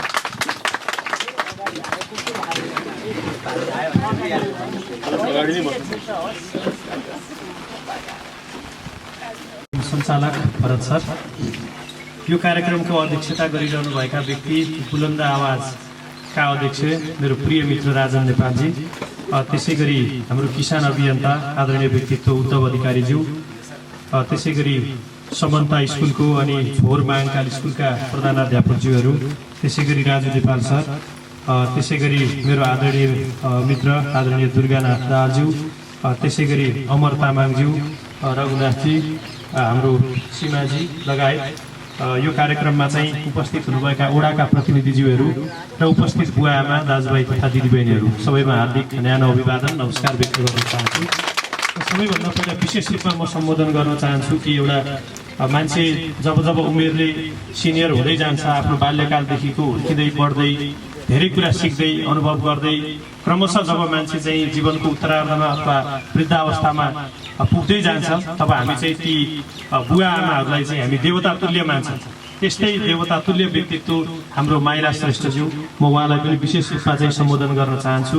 र विशेष गरी यो यस्तो प्रतिकूलताको बावजुद पनि खास गरी अब यो अहिले त नेपाल मात्र नभएर संसारमै कोरोना भाइरसको कारणले चाहिँ एकदम आक्रान्त छ, विश्व नै एक किसिमले भन्नुपर्दा अस्तव्यस्त अवस्थामा छ। यस्तो प्रतिकूलताको बावजुद पनि आफूले गरेको सङ्कल्प जुन हिसाबबाट चाहिँ पुरा गर्नुभयो राजनजीले, म राजनजी लगायत यो बुलन्द आवाजको टिमप्रति हार्दिक नमन व्यक्त गर्न चाहन्छु र मलाई अत्यन्तै गौरवको महसुस भएको छ। र खास गरी विशेष गरी स्वदेश तथा विदेशमा रहने व्यक्तिहरू जसले यो आवास निर्माणको लागि यो घर निर्माणको लागि चाहिँ साथ सहयोग गर्नुभयो, उहाँहरू सबैजना धन्यवादको पात्र हुनुहुन्छ। विशेष गरी अघि न आएका नाम मध्येमा पनि मैले अघि नै भने मेरो प्रिय बहिनी ज्वाला जो जापानमा बस्नुहुन्छ, त्यसै गरी ईसा गुरुङ, हाम्रो हेम थापा लगायतको जो व्यक्तित्वहरू त्यहाँ समाजसेवी व्यक्तित्वहरू हुनुहुन्छ, उहाँहरूले यो कार्यक्रममा मात्रै नभएर बाहिर बसेर आफूले रगत पसिना बगाएर पनि देशका लागि थुप्रै सामाजिक काम गर्नुभएको छ। निस्वार्थ रूपमा भ्रष्टाचारको विरुद्धमा खबरदारी गर्नुभएको छ। देशमा राम्रो अवस्था बनोस्, सुशासन कायम होस्, नेपाल राम्रो बनोस् भन्ने चाहिँ चाहना गर्नुभएको छ। र तपाईँ हामी सबैजनाले एउटा कुरा के बुझ्नुपर्छ भने कतिपय हामी बुवा आमाहरूलाई पनि हामीलाई पनि के लाग्छ भने छोराछोरी अथवा विदेश गएदेखि होइन कमाउँथे होला भने जस्तो कतिको सोच मैले देख्छु। कतिपय विदेशमा जसको छोराछोरी छन् अथवा जसका दाजुभाइ दिदीबहिनीहरू छन् भनेपछि बाहिरबाट त्यसले मजाले कमाएको छ, यत्तिकै विदेशमा त त्यत्तिकै कमाइ हुन्छ भने जस्तो पनि हाम्रो कता कता कुन किसिमको मनोविज्ञानहरू छ। म के आग्रह गर्न चाहन्छु भने म 22-23वटा भन्दा बढी देशको विभिन्न कार्यक्रमको सिलसिलामा मैले भ्रमण गरेँ, तर बाहिरको जुन जीवन छ, जुन जीवनशैली, बाहिरको जुन जनजीवन छ त्यति सजिलो त्यति सहज हामीले यहाँ सोचे जस्तो छैन। मेहनत परिश्रम दुःख अत्यन्तै छ त्यहाँ पनि, तर त्यो किसिमको दुःख परिश्रम मेहनत गरे तापनि एउटा गौरवको कुरा, एउटा खुसीको कुरा र तपाईँ हामी सबैले धन्यवाद दिनुपर्ने विषयको कुरा के हो भने बाहिर जो नेपालीहरू हुनुहुन्छ वास्तवमा यहाँ हुँदा बरु हामीलाई कस्तो लाग्दो छ भने सधैँ देख्ने सधैँ भेट्ने उल्लार पल्लार यताउता भइरहेको हुन्छ। हामी चाहिँ कता कता अलिकति अलमल्या जस्तो छौँ। यहाँ चाहिँ बरु कहिलेकाहीँ चिन्ता गरेका छौँ, चिन्तन गरेका छौँ, तर किन त्यो अनुसारको नतिजा निक्लिया छैन भन्दा मलाई के लाग्छ भने कतै न कतै बरु हामी अल्मलिएका छौँ। तर जो हाम्रा नेपाली दाजुभाइ दिदीबहिनीहरू जो बाहिर हुनुहुन्छ उहाँहरूले एउटा परिश्रमको मूल्य, देश कसरी बन्दो रहेछ भन्ने सिस्टमका तौर तरिकाका विषयका कुरा, परिश्रमको महत्त्व, त्यसको फलको महत्त्व र साथसाथै देश प्रेम, राष्ट्रियताको महत्त्व, राष्ट्रको महत्त्व र नेपाली हुनुको महत्त्व चाहिँ हामीलाई भन्दा बढी उहाँहरूलाई फिल छ। त्यो भएको कारणले म सबैजनालाई चाहिँ म आग्रह गर्न चाहन्छु, एकदमै खुसीको कुरा छ यस्तो सन्दर्भमा, अहिलेको यस्तो प्रतिकूल परिस्थितिमा पनि यसरी एकदम बुढो उमेरमा अवस्थामा पुग्नुभएका बुवा आमाहरूको उपस्थिति छ। विद्यालयका चाहिँ आदरणीय गुरुहरू, समाजसेवी व्यक्तित्वहरू यहाँ चाहिँ उपस्थित हुनुहुन्छ। म सबैलाई हृदयदेखि चाहिँ नमन गर्न चाहन्छु र खास गरी राजन नेपाल आफै पनि अब लगभग हुन त यो ठाउँमा सबैजनालाई उहाँको परिचय छ नै होला, सबैजनाले चिन्नु भएकै छ। उहाँ आफै पनि लामो समय प्रवासमा बस्नु भएको व्यक्ति, खास गरी छिमेकी राष्ट्र भारतमा चाहिँ बसेर दुःख गर्नुभएको, आफ्नो जीवनको एउटा लामो समय दुःख गर्नुभएको व्यक्ति। त्यहाँ कति धेरै दुःख छ, त्यहाँ कति धेरै वेदना छ, कसरी ती दिनहरू चाहिँ एउटा साधारण जीवनयापनदेखि, सङ्घर्षदेखि त्यो ठाउँमा वर्षौँ बिताएर अहिले देशका लागि चाहिँ केही गर्छु भन्ने सङ्कल्प बोकेर जुन हिसाबबाट चाहिँ फर्किनु भएको छ। म के आग्रह गर्छु भने हामीलाई के लाग्छ भने हामी कहाँ कहिलेकाहीँ पहाड, हिमाल र मधेसका विषयका कुरामा, कहिलेकाहीँ विभिन्न जात जातिका विषयका कुरामा, कहिलेकाहीँ विभिन्न लैङ्गिक विषयका कुराकानीले यावत विषयको कुराले चाहिँ नेपालीहरूमा विभाजन ल्याउने, नेपालीहरूलाई चाहिँ मनमुटाव गराइदिने अथवा एक आपसमा द्वन्द्वको सिर्जना गरिदिने किसिमका गतिविधिहरू पनि हामीले यताकता धेरै नै त्यस्ता किसिमका चलखेलहरू चाहिँ हामीले देख्न पाउँछौँ। तर हामी सबैजनाले एउटा कुरो चाहिँ म सबैलाई के अनुरोध गर्छु, हामी सबैजनाले के बुझ्नु पर्यो भने हामी जुन जात जातिका अथवा वेशभूषाका, संस्कृतिका, परम्पराका जुन भेगमा जन्मेका व्यक्तिहरू छौँ, ती सबै कुराहरू हाम्रा सम्पत्ति हो। त्यसको हामी सबैले जगेर्ना गर्नुपर्छ। एकले अर्कालाई जो जुनसुकै जात, धर्म, भाषा, संस्कृति, वेशभूषा, परम्परा, रीतिथितिको भए तापनि एकले अर्कालाई हामीले सम्मान गर्नुपर्छ। तर सबैले साझा रूपमा के बुझ्नुपर्छ भने हामी कुनै धर्म मानौला, हामी कुनै पार्टीहरूमा आस्था राखौँला, हामी कुनै जातका हौला, हामी कुनै भाषा बोलाउला, हामी कुनै ठाउँमा कुनै भेगमा जन्म्यौँ होला, तर सबैभन्दा पहिला हाम्रो सबैको साझा परिचय भनेको हामी नेपाली हौँ। सबैभन्दा साझा हाम्रो परिचय चाहिँ नेपाली हो। त्यो भएको कारणले हामी सबैजनाले त्यो कुरालाई चाहिँ आत्मसात गर्दै अगाडि बढ्नुपर्छ र म यो कार्यक्रमबाट एउटा कामना पनि गर्न चाहन्छु र त्यो किसिमको चाहिँ एउटा आशीर्वाद पनि यहाँका चाहिँ सिनियर व्यक्तिहरूबाट चाहिँ मिलोस् भन्ने पनि कामना गर्न चाहन्छु कि यो देशमा साँच्चीकै हजारौं राजन नेपालीहरू जस्ता व्यक्तिहरू चाहिँ जन्मियौं, जसले यहीँ जन्मेका सपुतहरूले, यहीँ जन्मेका छोराहरूले, यहीँ जन्मेका छोरीहरूले, यहीँ जन्मेका दाजुभाइहरूले, यहीँ जन्मेका दिदीबहिनीहरूले, यहीँ जन्मेका आमाहरूले आफ्नो समाजको लागि, आफ्नो परिवारको लागि, आफ्नो देशको लागि केही गर्ने संकल्प गर्न सक्नुहोस्। परदेशमा भएका दाजुभाइहरूले, दिदीबहिनीहरूले त्यो किसिमको संकल्प गर्न सक्नुहोस् र सबैजना मिलेर आजको दिनमा एउटा समीक्षाको विषय के हो भन्दा हामीले हेर्ने हो भने खास गरी आधुनिक नेपालको निर्माणसँगै पृथ्वीनारायण शाहको कालबाट सुरु भएर बहादुर शाह हुँदै हुँदै राणा शासनदेखि अहिलेसम्म आइपुग्दाखेरिको एउटा नेपालको यो सुगौली सन्धि पछिको अहिलेको आधुनिक नेपालको कुरा चाहिँ हामीले गर्ने, हामीले त्यसको इतिहासको सबै चिजको गहिरेर अध्ययन गर्ने हो भने हामी सँगसँगै द्वन्द्वमा भएका विश्वका कतिपय देशहरू हामी भन्दा धेरै पछि परेका, किनभने एउटा गौरवको विषय के छ भने पुरानो इतिहास बोकेको देश कुन हो भनेर हामीले विश्वमा खोज्ने हो भने लगभग नेपाल 11औं 12औं पुरानो देशमा त्यो किसिमको सभ्यता बोकेको देशमा पर्छ। भनेको त्यति धेरै गौरवपूर्ण इतिहास बोकेका हामी नेपालीहरू हौं। आज हामी चाहिँ अमेरिकाको कुरा गर्छौं, आज हामी युरोपहरूको कुरा गर्छौं, आज हामी चीनको, भारतको अथवा अन्य देशको चाहिँ कुराहरू गर्छौं, तर नेपालको हाम्रो पाटनको कृष्ण मन्दिर, हनुमान ढोकाहरू जस्ता चाहिँ पुराना सभ्यताहरू हुँदा अमेरिका भन्ने देशै पत्ता लाग्यो भनेपछि कति धेरै गौरव बोकेको चाहिँ हाम्रो देश हो, कति धेरै ठुलो ऐतिहासिकता बोकेको हाम्रो देश हो हैन। अब कसैका प्रति लक्षित, कसैलाई गाली गर्नुपर्ने, कसैलाई नराम्रो भन्नुपर्ने केही छैन। जो व्यक्ति विभिन्न ठाउँमा विभिन्न पदमा पदासीन हुनुभएको छ, लामो समय जेल बसेर सङ्घर्ष गरेर हैन एकदम ठुलो दुःख कष्टका साथ पुग्नु भएको छ, गर्नुभएको छ, तर पनि तपाईँ हामी सबैले सम्झिँदा हामी भन्दा कति पछाडि भएका देश आज संसारको शक्ति केन्द्रको रूपमा चाहिँ उदाइसके हैन, कति धेरै विकसित भए, कहाँ पुगे हेर्नुहोस् त। त्यो सिङ्गापुरमा गएर हेर्दाखेरि चाहिँ अब त्यो सिङ्गापुरको इतिहासलाई हामीले पढ्ने हो भने घरि सिङ्गापुरलाई मलेसियाभित्र राखेको छ, घरि मलेसियाले सिङ्गापुरलाई त छुट्टै देश होस् भनेर छोडिदिएको छ, कहिले ल्याएछ कहिले छोडिदिएको छ भनेको त्यति अपमानित गरेको। किन त्यति अपमानित गरेको त भन्दा त्यसमा केही चिजै छैन।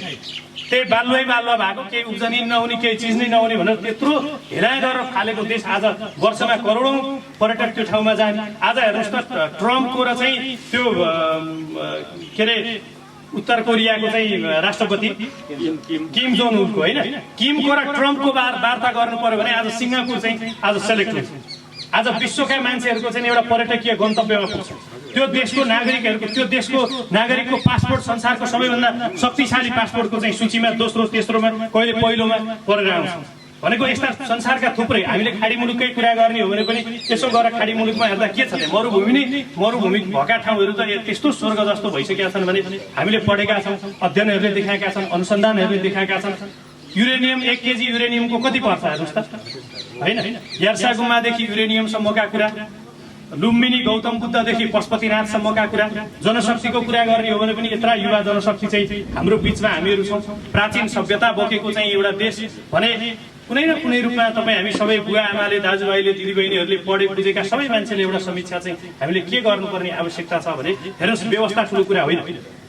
यो पहिलाको व्यवस्था ठिक थियो, अहिलेको खराब छ, अथवा अहिलेको ठिक थियो पहिलाको खराब छ होइन। व्यवस्थै मात्रै पनि ठुलो कुरा रहन्छ। किन संसारका कति विकसित भएका देशमा राजा भएर प्रगति भएका देश नै रहेछन्, राजै नभएको देश पनि प्रगति भएका देश छन्। जस्तो चाइनाको कुरा गरौँ, हामी अमेरिकाको कुरा गरौँ, थुप्रा जता जता जाँदा नि भनेको सबैभन्दा पहिला चाहिँ नियतको कुरा हुन्छ। नियत सफा हुनु पर्यो, असल सोच हुनु पर्यो, असल नियत हुनु पर्यो, राम्रोसँग गर्छु, असल काम गर्छु, भ्रष्टाचार गर्दिनँ, देशका लागि योगदान पुर्याउँछु, समाजका लागि योगदान पुर्याउँछु भन्ने सङ्कल्प हुनु पर्यो। र अर्को सङ्कल्प हामीले के गर्न पर्यो भने हामीलाई कहिलेकाहीँ के लाग्छ, म पनि यसो कहिलेकाहीँ विचार गर्छु भन्दा एकदम सानो उमेरदेखि सामाजिक कुराहरूमा लाग्यो, विभिन्न अभियानहरूमा आबद्ध भएर हिँड्यो, अनि त्यो अभियानमा उसमा आबद्ध भएर हिँड्दै गर्दा 10औं वर्ष बित्यो भनेपछि यसो सम्झिँदा, पछाडि फर्केर सम्झिँदा कहिलेकाहीँ हामीले गरेर हुन्छ कि हुँदैन कि, अथवा के भइरहेछ, के योगदान पुर्याउन सक्यो, के योगदान पुर्याउन सकिएन। अनि कहिलेकाहीँ हामी समाजमा सुन्छौँ बोलेर मात्रै हुन्छ भन्ने किसिमका कुराहरू पनि छन्, ठिक कुरा पनि हो। तर म सबैलाई के आग्रह गर्न चाहन्छु भने हामीले चाहिँ त्यो हामी सबैको मनमा आउँछ। अनि कहिलेकाहीँ के देखिन्छ, राम्रो विचार भएका मान्छे पनि अब हामीले मात्रै बोलेर के गर्नु भन्ने किसिमको, हामीले बोलेर कसले सुन्छ र, हामीले बोलेर के हुन्छ र भन्ने किसिमको एउटा जबरजस्ती मनोविज्ञान चाहिँ तपाईँ हामी सबैको मन मस्तिष्कभित्र छ।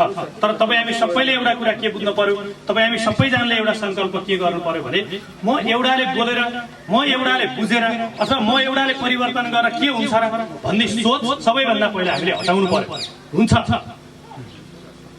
त्यति बेला पृथ्वीनारायण शाहले हुन्छ म एउटाले आँटेपछि अरूले साथ दिन्छन् भनेर नआँटे भए आज यो आधुनिक नेपाल बन्थ्यो होला र। त्यति बेला बिपी कोइराला, सुवर्ण शमशेरहरूले यो राणा शासनको विरुद्धमा हामी लड्छौँ भनेर सङ्कल्प नगरे भए यो देशमा चाहिँ यो राणा शासनको अन्त्य हुन्थ्यो होला र। त्यति बेला मदन भण्डारीहरूले, अरू विभिन्न चाहिँ मनमोहन अधिकारीहरूले, ती राजनेताहरूले चाहिँ देशका लागि म यसरी अगाडि बढ्छु, यो किसिमको निरङ्कुशताको विरुद्धमा लड्छु भन्ने सङ्कल्प नगरे भए मुलुक यो ठाउँसम्म आइपुग्थ्यो होला र। अथवा सिङ्गापुरमा लिक्वान्यूले, अथवा मलेसियामा महाथिरले, अथवा अमेरिकामा, चीनमा, कुनै पनि देशमा जहाँ त्यहाँका राजनेताहरूले जसरी काम गरेर चाहिँ देश बनाएका छन्, के उनीहरूले सङ्कल्प नगरे भए आज ती मुलुकहरू त्यो ठाउँहरूमा पुग्थ्यो होला। कहिलेकाहीँ हामीलाई के हुन्छ भने हामी घर परिवारमा हामी अब बिस्तारै जस्तो कोही हामी बुढाबुढी हुँदै गयौँ, हामीलाई बुढाबुढी हुँदै गएपछि के लाग्छ होला बुवा आमाले भने हजुरबुवाहरूले भने सुनेर त्यो अनुभवको आधारमा भने तपाईँहरूलाई के लाग्छ होला कहिलेकाहीँ भने अब यत्रो गरियो जीवनमा, अब बुढेसकालमा लाग्यो, अब के गर्न सकिएला र भने जस्तो लाग्छ नि कहिलेकाहीँ होइन। तर त्यो होइन, तपाईँहरूले चाहिँ हामी बुढाबुढी भयौँ तर बुढाबुढी भए तापनि राम्रो गर्न सकिन्छ, तिमीहरूले राम्रो गर्नुपर्छ है भनेर परिवारमा छोरा नाति नातिनालाई तपाईँहरूले खबरदारी मात्रै गरिदिनु भयो, सम्झाइदिनु भयो, त्यो आशीर्वाद मात्रै दिनुभयो भने पनि त्यसको छाप अर्कै हुन्छ, त्यसको प्रभाव अर्कै हुन्छ। स्कुलमा गुरुहरूले, शिक्षक शिक्षिकाहरूले आफ्ना विद्यार्थीहरूलाई तिमीहरू सत्कर्ममा हिँड है, सम्भव छ, गर्नका लागि सकिन्छ, असल काम गरेर देखाउनु पर्छ भन्ने तपाईँहरूले त्यति सन्देश दिन सक्नुभयो भने पनि त्यसले चाहिँ ती बालबालिकाहरूलाई, ती युवाहरूलाई अर्कै किसिमको असर पर्छ। तपाईँ राजनीति गर्ने राजनीतिज्ञहरूले कुनै व्यक्तिले चाहिँ भ्रष्टाचार गरेको छ, कुनै व्यक्तिले गुन्डागर्दीलाई प्रश्रय दिएको छ, कुनै व्यक्तिले राष्ट्रघात गरेको छ भने त्यसको विरुद्धमा उभिएर बोल्ने हिम्मत तपाईँहरूले गर्नुभयो भने अरूले त्यो हिम्मत भोलि त्यस्तो गलत हिम्मत अर्काले नगर्न सक्छ भन्न सक्नु पर्यो कि राजनीति भने के हो, राज्य सञ्चालन गर्ने मुख्य नीति हो। राजनीति किन गरिन्छ अथवा समाजसेवा किन गरिन्छ भन्दा समाजको परिवर्तनको लागि गर्ने हो, राष्ट्रको परिवर्तनको लागि गर्ने हो, समाजको हितको लागि गर्ने हो। यदि कोही व्यक्तिले कुनै पार्टीको खोल ओढेर, समाजसेवाको खोल ओढेर त्यहाँभित्र भ्रष्टाचार गर्छ, त्यसलाई गलत रूपमा प्रयोग गर्छ भने त्यो त राजनीतिज्ञ नै भएन नि, त्यो त समाजसेवी नै भएन नि। होइन। त्यस कारणले गर्दा यस्ता कुराहरूलाई चाहिँ चिर्ने हिम्मत, यस्ता कुरालाई सचेत गराउने हिम्मत चाहिँ तपाईँ हामी सबैले गर्न सक्यौँ भने मलाई पुरा विश्वास छ त्यो स्वर्ग जस्तो देश छ, यति धेरै स्रोत साधन भएको देश छ होइन। देशभन्दा कुनै समय नै लाग्दैन। हेर्नुहोस् त पहिला पहिला हामी कल्पना गरौँ त कतिपय यी पुराना हजुरहरू हुनुहुन्छ, न अहिलेको जस्तो टेलिभिजनको जमाना, न अहिले जस्तो चाहिँ यो फेसबुक ट्विटर सामाजिक सञ्जालको जमाना, न अहिले जस्तो यत्रो धेरै प्रविधि टेक्नोलोजीको जमाना। विदेश गएको मान्छे पनि पुग्यो कि पुगेन के छ खबर भन्ने 2 महिना 3 महिना चिठी आइपुग्न चाहिँ समय लाग्छ। कोही मान्छेलाई भेट्न जाँदा घरमा बिहान उठेर हिँडिसक्नु भएको रहेछ भने आउने नआउने, कसरी भेट्ने नहुने केही ठेगान छैन भनेको। त्यस्तो युगमा त्यस्ता समय त परिवर्तन हुँदै आयो भने अहिले त यो चाहिँ टेक्नोलोजीको कारणले गर्दा संसारको परिवर्तन, संसारको विकास होइन, संसारलाई एक ठाउँमा लिएर आउनको लागि र राम्रा चिज सिर्जित गरेर अगाडि बढाउनको लागि त केही समय नै लाग्दो रहेछ। यो यही घर बनेको उदाहरणलाई पनि हेऱ्यौँ, राजनजीले त्यही टेक्नोलोजीलाई प्रयोग गर्नुभयो। 7 समुद्र पारी बस्ने साथीहरूले पनि हेरे राम्रो काम गरेर देखे होइन, उनीहरूले पनि सक्दो चाहिँ सहयोग गरे, उहाँले नेतृत्व गर्नुभयो, उहाँले प्रयास गर्नुभयो, आज घर तयार भयो। हेर्नुहोस् त भनेको कति धेरै चिजहरू चाहिँ हामीसँग छन्। त्यो भएको कारणले चाहिँ हामीले एक अर्काको रिसराग हटाउँ होइन, केही छैन एकले अर्कालाई ईर्ष्या गर्नुपर्ने, कुरा काट्नुपर्ने, गाली गर्नुपर्ने होइन, फलानु खत्तम रहेछ भन्नुपर्ने अथवा यताउता गलत जसले गरेको छ सचेत गराउनु पर्ने। त्यो भन्दा बाहेक कसैले कसैको ईर्ष्या गर्नुपर्ने, रिस गर्नुपर्ने बेकार हो। ल तपाईँ हामी अहिले जो छौँ कपाल फुलिसक्नु भएका बुवा आमाले पनि एकचोटि विचार गर्नुहोस् त, हिजो बे गरे कुन दिन जस्तो भयो भने हिजो जस्तो लाग्दैन अहिले सम्झिँदा होइन भनौँ न होइन। हिजो बाल्यकालको सम्झना यसो हामीले गर्ने हो भने बुवा आमालाई हामीलाई चाहिँ पुर्याएको योगदान हेर्ने हो भने अथवा अहिले युवा साथीहरू यहाँ हुनुहुन्छ एसएलसी पास गरेर सम्झिने हो भने हिजो जस्तो लाग्दैन हामीलाई। तर कति वर्ष भइसक्यो हेर्नुहोस् त, काउन्ट गर्दै जाँदा त समय त बित्दै छैन भनेको। यही प्रकारबाट एवं मृतबाट चाहिँ यो समय के हो भने एक दिन हामी मृत्यु शैय्यामा जानुपर्छ। मृत्यु त अन्तिम सत्य हो, एक दिन यो धरतीलाई छोडेर त सबैजना त जानु त छँदैछ। त्यो भएको कारणले चाहिँ जति समय बाँचिन्छ, जति समय रहन्छ त्यो समय आफ्नो लागि, आफ्नो परिवारको लागि, आफ्नो समाजको लागि र आफ्नो राष्ट्रको लागि सुन्दर बनाउने प्रयत्न गरौँ। केही नयाँ सङ्कल्प गरौँ, केही सत्कर्मको सङ्कल्प गरौँ। कुनै धेरै ठुलो परिवर्तनका चमत्कारका कुरा गर्नै पर्दैन। हामी सबैजना असल भयौँ भने, हामी व्यक्ति असल हुन थाल्यौँ भने हाम्रो परिवार असल हुन्छ। सबै परिवार हामी असल हुन थाल्यौँ हाम्रो समाज असल हुन्छ। सबै समाज असल भयो भने त हाम्रो राष्ट्र असल राष्ट्र भइगयो। त्यो भएको कारणले गर्दा चाहिँ हामीले आफूबाट त्यो किसिमको चाहिँ परिवार चाहिँ परिवर्तनको चाहिँ सुरुवात गरौँ। र यो 3,23,000 लगभगमा चाहिँ जुन हिसाबबाट तपाईँहरूले यो एउटा चाहिँ सानो आवास एउटा घर चाहिँ निर्माण गर्नुभयो र म हाम्रो माइला श्रेष्ठज्यूको चाहिँ म उहाँको सुस्वास्थ्यको, उहाँको दीर्घायुको म शुभकामना व्यक्त गर्न चाहन्छु। साथै एक्लै हुनुहुँदो रहेछ, अलिकति अस्वस्थ पनि हुनुहुँदो रहेछ। तपाईँहरू यहाँ अब छिमेकमा बुवा आमाहरू, दाजुभाइ दिदीबहिनीहरू हुनुहुन्छ, कहिले काहीँ अप्ठ्यारो पर्ला, साह्रो गाह्रो पर्ला, छिमेकमा त्यही त हो नि होइन। सक्दो चाहिँ नि उहाँलाई केही अप्ठ्यारो परे अवस्थामा तपाईँहरूले सहयोग गर्नु होला, म अनुरोध पनि गर्न चाहन्छु। पक्कै पनि तपाईँहरूकै साथ र सहयोगले नै यसरी उहाँ पनि अगाडि बढिरहनु भएको छ। र अन्तिममा म फेरि पनि हाम्रो राजनजी जस्ता चाहिँ हजारौं राजन नेपालहरूको चाहिँ जन्म होस् र मलाई एकदमै ठुलो गौरव छ कि जुन सङ्कल्पका साथ, जुन उद्देश्यका साथ, जुन बाटोमा तपाईँ अगाडि बढ्नु भएको छ, बाटो नबिराउनु होला, निरन्तर तपाईँ अगाडि बढ्नु होला। सधैँभरि तपाईँको साथमा हामी छौँ होइन। र तपाईँहरूले उदाहरणीय काम गरेर देखाउनुपर्छ। समाज परिवर्तनको नेतृत्व गर्नुपर्छ, राष्ट्र निर्माणको नेतृत्व गर्नुपर्छ। यो राष्ट्र तपाईँ हाम्रै जीवनकालमा बनाउनुपर्छ, असल बनाउनुपर्छ, राम्रो बनाउनुपर्छ, स्वाभिमानको बनाउनुपर्छ, समृद्धि चाहिँ लिएर आउनुपर्छ। र आज वास्तवमा यो एउटा ऐतिहासिक दिन पनि परेको छ, किनभने हामी यत्रो समय बित्दाखेरि पनि हामी आफ्नै देशको नक्सा गलत गरिराखेका छौँ होइन। मैले त्यही नक्सा बनाएर पास गर्दै आएँ, सरहरूले त्यही नक्सा पढाउँदै आउनुभयो, हामी सबैले हेर्दा त्यही नक्सा देख्यौँ। तर हामी कति चाहिँ पछाडि परेका छौँ। तर राम्रो काम ढिलै भए पनि राम्रो कुरालाई हामीले इज्जत गर्नुपर्छ, आदर गर्नुपर्छ। आज चाहिँ नि सबै नेपालका चाहिँ नि राजनीतिक पार्टीहरू एक ठाउँमा उभिएर चाहिँ नि आज संसदबाट चाहिँ नेपालको नक्सा र नेपालको निशान छाप जुन त्यो संशोधन प्रस्ताव पारित भएर राजपत्रमा प्रकाशित भएर अगाडि बढेको छ, त्यो चाहिँ नि आज सायद 1 बजे भने त्यो पारित भइसक्यो होला होइन। त्यो भएको कारणले आज यो एउटा त्यसको लागि पनि सबैलाई धन्यवाद दिन चाहन्छु। र अहिले चाहिँ नक्सा मात्रै भयो, त्यो ठाउँमा अरू नै आएर बसेको छ होइन। त्यो ठाउँमा अहिले पनि कब्जा जमाएर चाहिँ विदेशीहरू नै बसेको छ। अनि त्यसको के रहेछ भने अब यो आइसकेपछि चाहिँ म खास गरी यो सिमाना सम्बन्धी नै काम गरेको कारणले गर्दा पनि नागरिक समूहको अध्यक्ष भएको कारणले पनि यस बिचमा मैले धेरै गहिरो अध्ययन गरेँ। यसमा धेरै धेरै कुराहरू छन्। यहाँदेखि सुस्तासम्म, सुस्ता त म आफै गएर आएको होइन, त्यहाँ यहाँभित्र थुप्रा कुरा छन्। तर के हो भने यो एउटा राम्रो सुरुवात भएको छ। अब त्यो भूमिबाट विदेशी सेनालाई चाहिँ धपाएर होइन नेपाली सेना अथवा नेपाली हाम्रो चाहिँ फौज तर राख्नुपर्ने धेरै कुराहरू छन् देशका राष्ट्रियताका। हामी पछि पनि हामी ती विषयमा छलफल गरौँला। र खास गरी अहिले हामीले यही असहज लागेको छ मलाई त एक हिसाबले, किनभने यो खुसीको कुरा छ कि सबैजना जम्मा हुन पाइयो, छलफल गर्न पाइयो। तर यो कोभिड-19 को कारणले चाहिँ यो अलिकति होइन यो रोगको प्रकृति त्यस्तै भएको कारणले हामी एकदम सचेत हुनुपर्ने पनि अवस्था छ।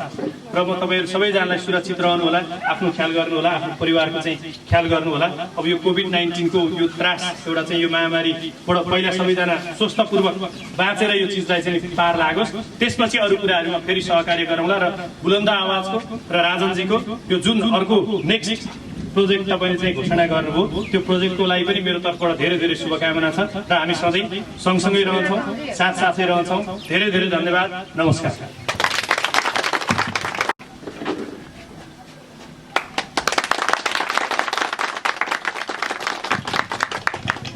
समादरणीय दाजुभाइ तथा दिदीबहिनीहरू, हामी कार्यक्रमको अन्तिम क्षणमा आइपुगेका कारणले यो उद्घोषक भएपछि अन्तिम क्षणमा आफ्नो भनाइहरू पनि राख्न पाउँदो रहेछ।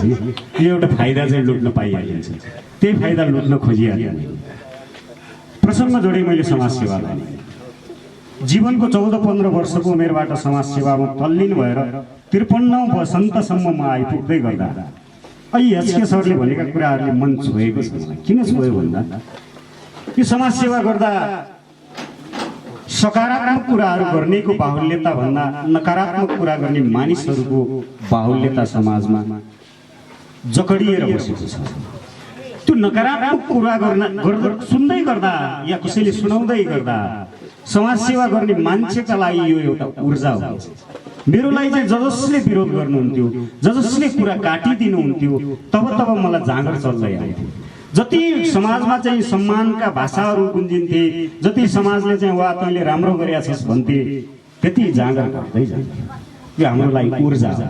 त्यसकारणले सक्दो तपाईँहरूले नकारात्मक भाव राख्ने दाजुभाइ दिदीबहिनीहरूले हामीप्रति लक्षित भएर आवाज उठाइदिनु भयो भने समाजसेवामा लाग्ने अझै हामीलाई जाँगर जोस जमर्को बढ्ने थियो।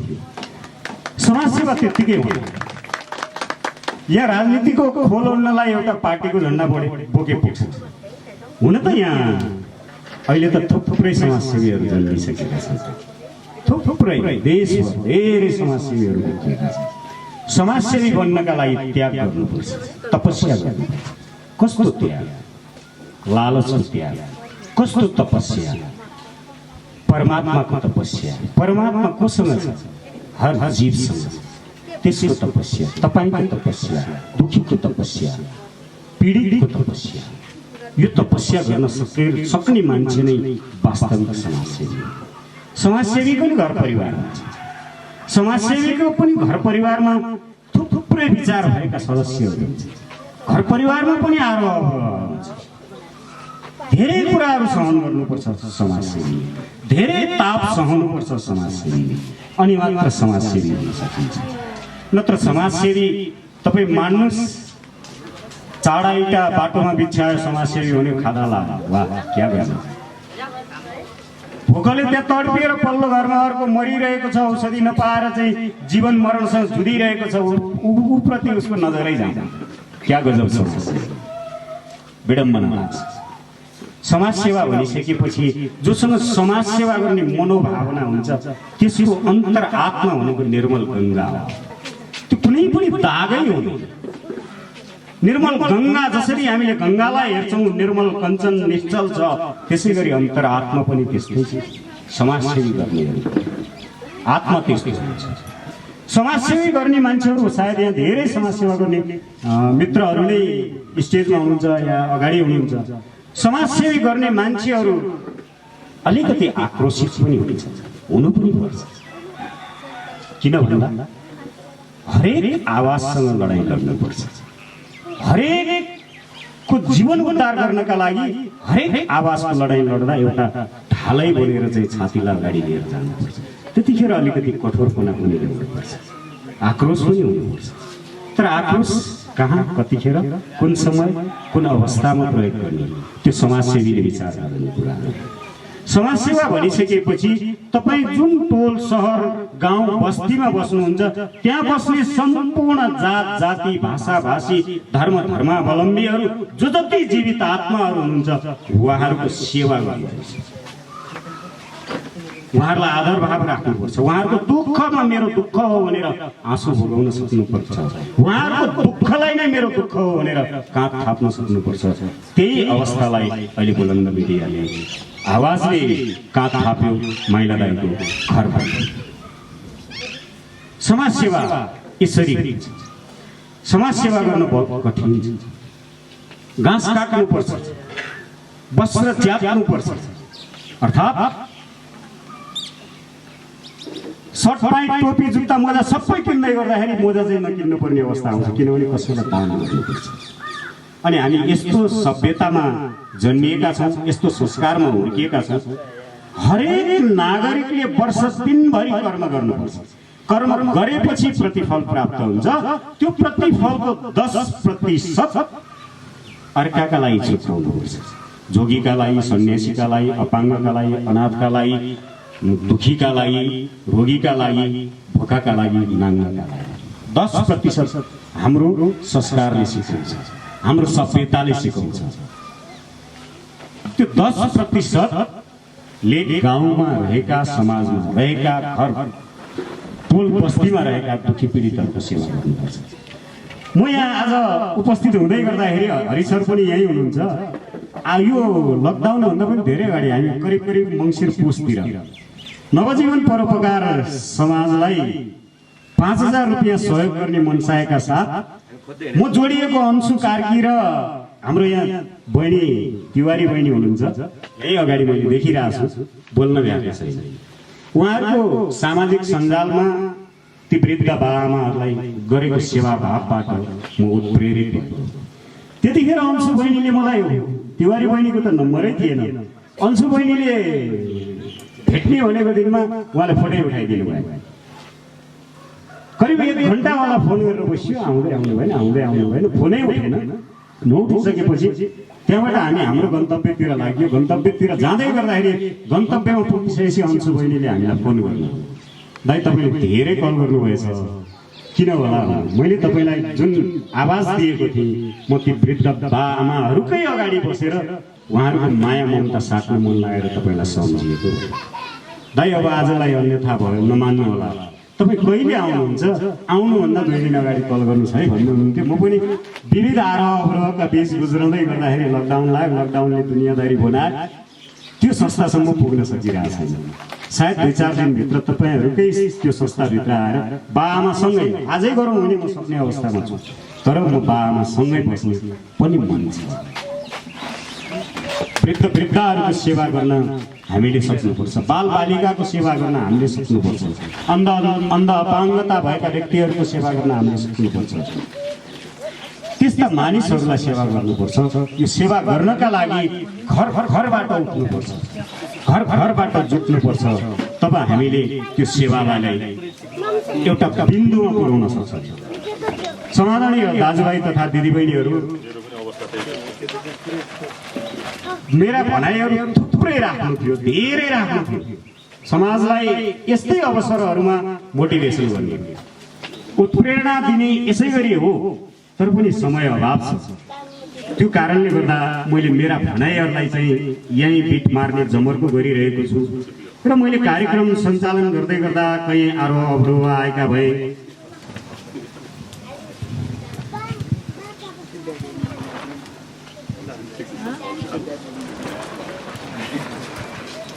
अन्तिम छेडमा भने पनि मैले आसन ग्रहणलाई जोडेँ। आसन ग्रहणलाई जोडेँ मैले। समाजसेवी कृष्ण प्रसाद अधिकारी ज्यूलाई मैले आसन ग्रहण पनि गर्नुहोस् र आफ्नो भनाइहरूलाई पनि 2 शब्द राखिदिनु हुनका लागि पनि मैले यहाँ आमन्त्रण गरेँ। समाजसेवी एवं पूर्व गाविस अध्यक्ष पनि हुनुहुन्छ जोरमाङकालको। र अमर दाइले पनि यो बुलन्द आवाजको चाहिँ कार्यक्रमलाई देखेर, यहाँको सेवाभावलाई देखेर माइला दाईको यो घरलाई अझ अपु भएका कुराहरू हामीले सुन्दा थप टेवा दिनको लागि उहाँ तयार हुनुभएको छ। उहाँ दाईले पनि हस्तान्तरण गर्दै हुनुहुन्छ। रकम कति छ भाइ? 2000 रुपियाँ प्रदान गर्नुभएको छ। उहाँलाई हृदयदेखि नै धेरै धेरै धन्यवाद। यसै गरी दिन दुखीका लागि यसै गरी सहयोग गरिरहन सक्ने सामर्थ्य गौरीशङ्कर भगवानले प्रदान गरून्। यही नै हाम्रो तपाईँ लगायत तपाईँका परिवारमा शुभकामना। अब कृष्णप्रसाद अधिकारीज्यूका मन्तव्यहरूलाई मैले आमन्त्रण गरेँ।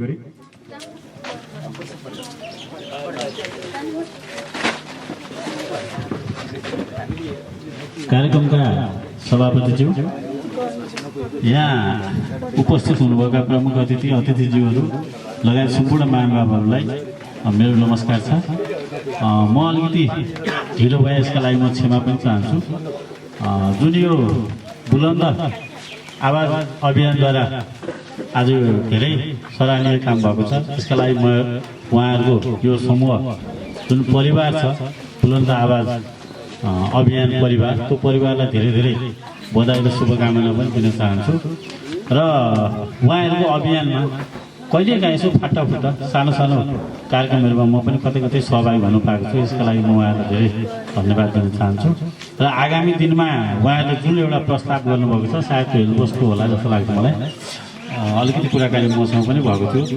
र त्यो अभियानमा मैले मेरा तर्फबाट गर्न सक्ने सहयोगहरू गर्ने छँदैछ भन्दै आज जुन खालको एउटा यो धार्मिक हिसाबले र मानवीय हिसाबले सामाजिक हिसाबले धेरै उत्कृष्ट काम भएको छ, यसका लागि यहाँलाई धेरै धेरै धन्यवाद दिँदै मेरो छोटो भनाइ यहाँ राख्छु। हस्, धन्यवाद, नमस्कार। मैले फेरि मेरै प्रसङ्गमा जोडेँ। यहाँहरू सबैलाई यो कार्यक्रमलाई भव्य र सभ्य बनाउनका लागि पाल्नुभएका समादरणीय दाजुभाइ तथा दिदीबहिनीहरू अनि यो बुलन्द आवाजको अभियानमा निरन्तर लागिरहने विजय भाइ, हरिकृष्ण अधिकारी भाइ, कृष्ण लामिछाने भाइ लगायत हाम्रा यता साङ्लाका साथीहरू अहिले भनिसक्नुभयो राजनजीले। उहाँहरू सबैलाई म हृदयदेखि नै यहाँहरूको उत्तरोत्तर प्रगतिको कामना गर्दछु। यहाँहरूले यसै गरी निरन्तर रूपमा सहयोग गरिरहन सक्ने सामर्थ्य लक्ष्मीनारायण भगवानले प्रदान गरून्। यही नै मेरो तर्फबाट सबैको परिवारजन लगायत यहाँहरूका नाममा शुभकामना। समादरणीय दाजुभाइ तथा दिदीबहिनीहरू, मैले यो कार्यक्रम चलाउँदै गर्दा कहीँ कतै कमजोरी भएका भए, त्रुटि भएका भए त्यसका लागि क्षमा याचना गर्दै म कार्यक्रमलाई बिट मार्नका लागि, कार्यक्रमलाई समापन गर्नका लागि किसान, हाम्रो देश कृषि प्रधान देश, कृषिका अभियन्ता, समाजसेवी एवं आर्यन बुलन्द मिडियाका सल्लाहकार र यस कार्यक्रमका विशेष अतिथि श्री उद्धव अधिकारीज्यूलाई आफ्ना भनाइहरूसहित यस कार्यक्रमलाई विसर्जन गरिदिनु हुनका लागि आमन्त्रण गर्दै म पनि यस मञ्चबाट यहाँहरू समक्ष समयले साथ दिए, समयले नछेकेमा, कालले नदेखेमा निरन्तर यहाँहरूको बीचमा रहिरहने प्रण गर्दै बिदा भए। हस्त, धन्यवाद। जय साथै पवित्र कार्यक्रमका श्रद्धेय अध्यक्ष राजनजीका लागि उपस्थित हुनुभएका मञ्चासीन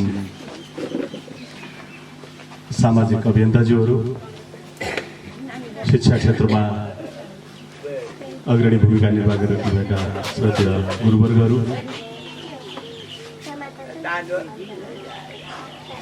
प्रत्यक्ष रूपमा यो राजनीतिक कार्यक्रम नभए पनि परोक्ष रूपमा कतै न कतै संलग्न हुनुभएका दुवै राजनीतिक व्यक्तित्वहरू र समग्र उपस्थित आमा दाजुभाइ तथा दिदीबहिनीहरू, यो धेरै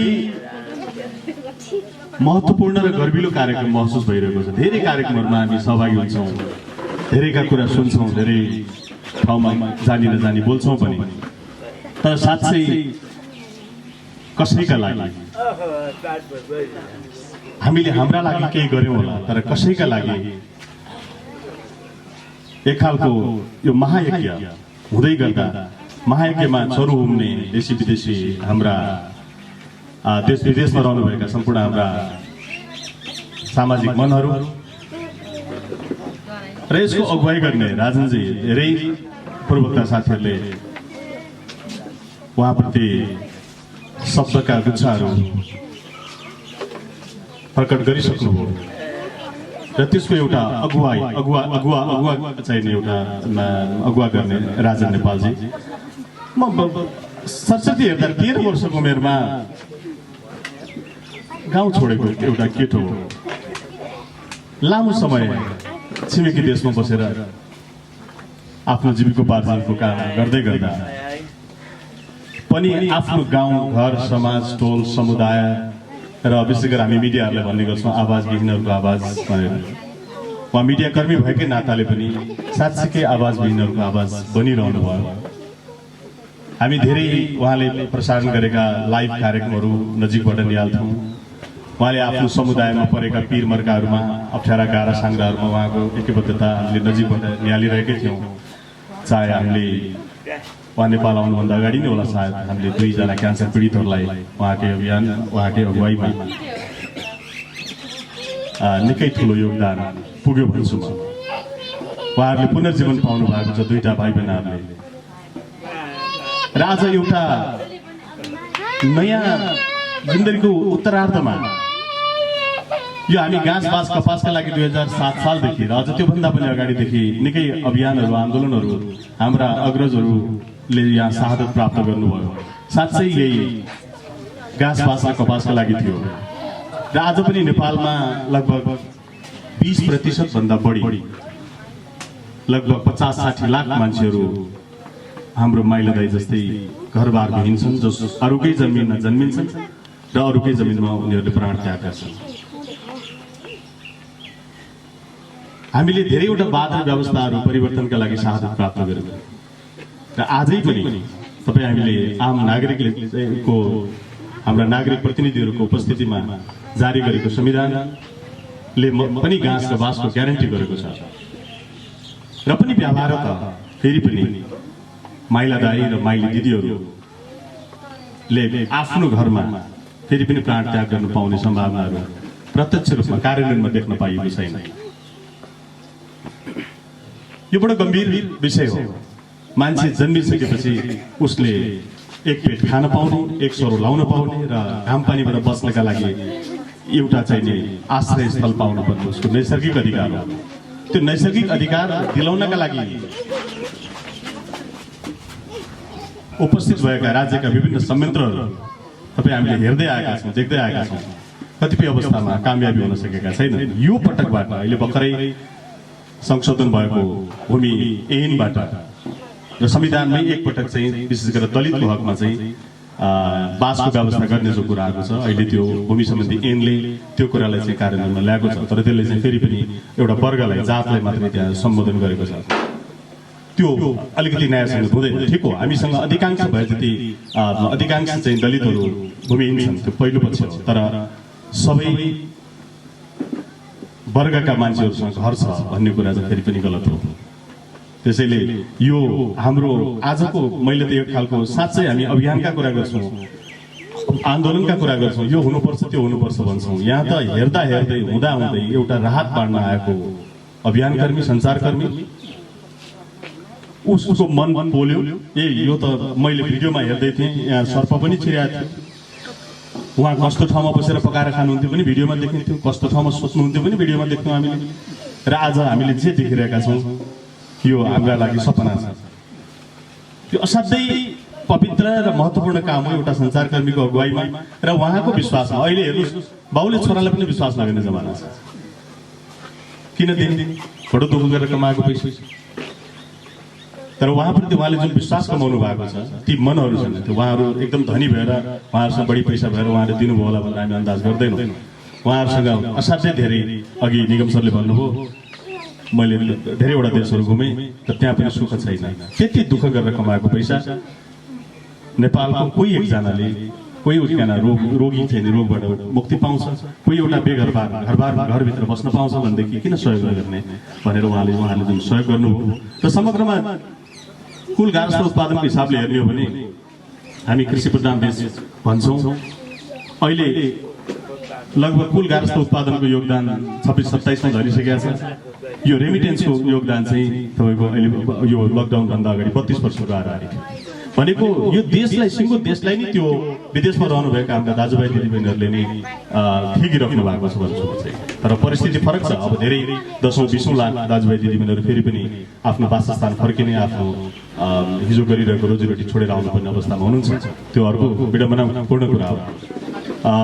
अब यी मनहरू जसले नेपालमा रहेर पनि यहाँ चाहिँ सहयोग गरिराख्नु छ, अहिले भर्खरैसम्म सहयोग गर्दै हुनुहुन्छ र जो चाहिँ सात समुद्र पारी बसेर पनि एउटा सामाजिक सञ्जालमा चिनेको मान्छेलाई विश्वासका आधारमा त्यो पनि नाम नलिने शर्त। हामी कहाँ त कुनै कार्यमा कतै 5000 रुपियाँ दियो भने ठुलो स्वरले माइकमा बोल्छ कि बोल्दैन भनेर कान ठाडा बनाउने संस्कार छ।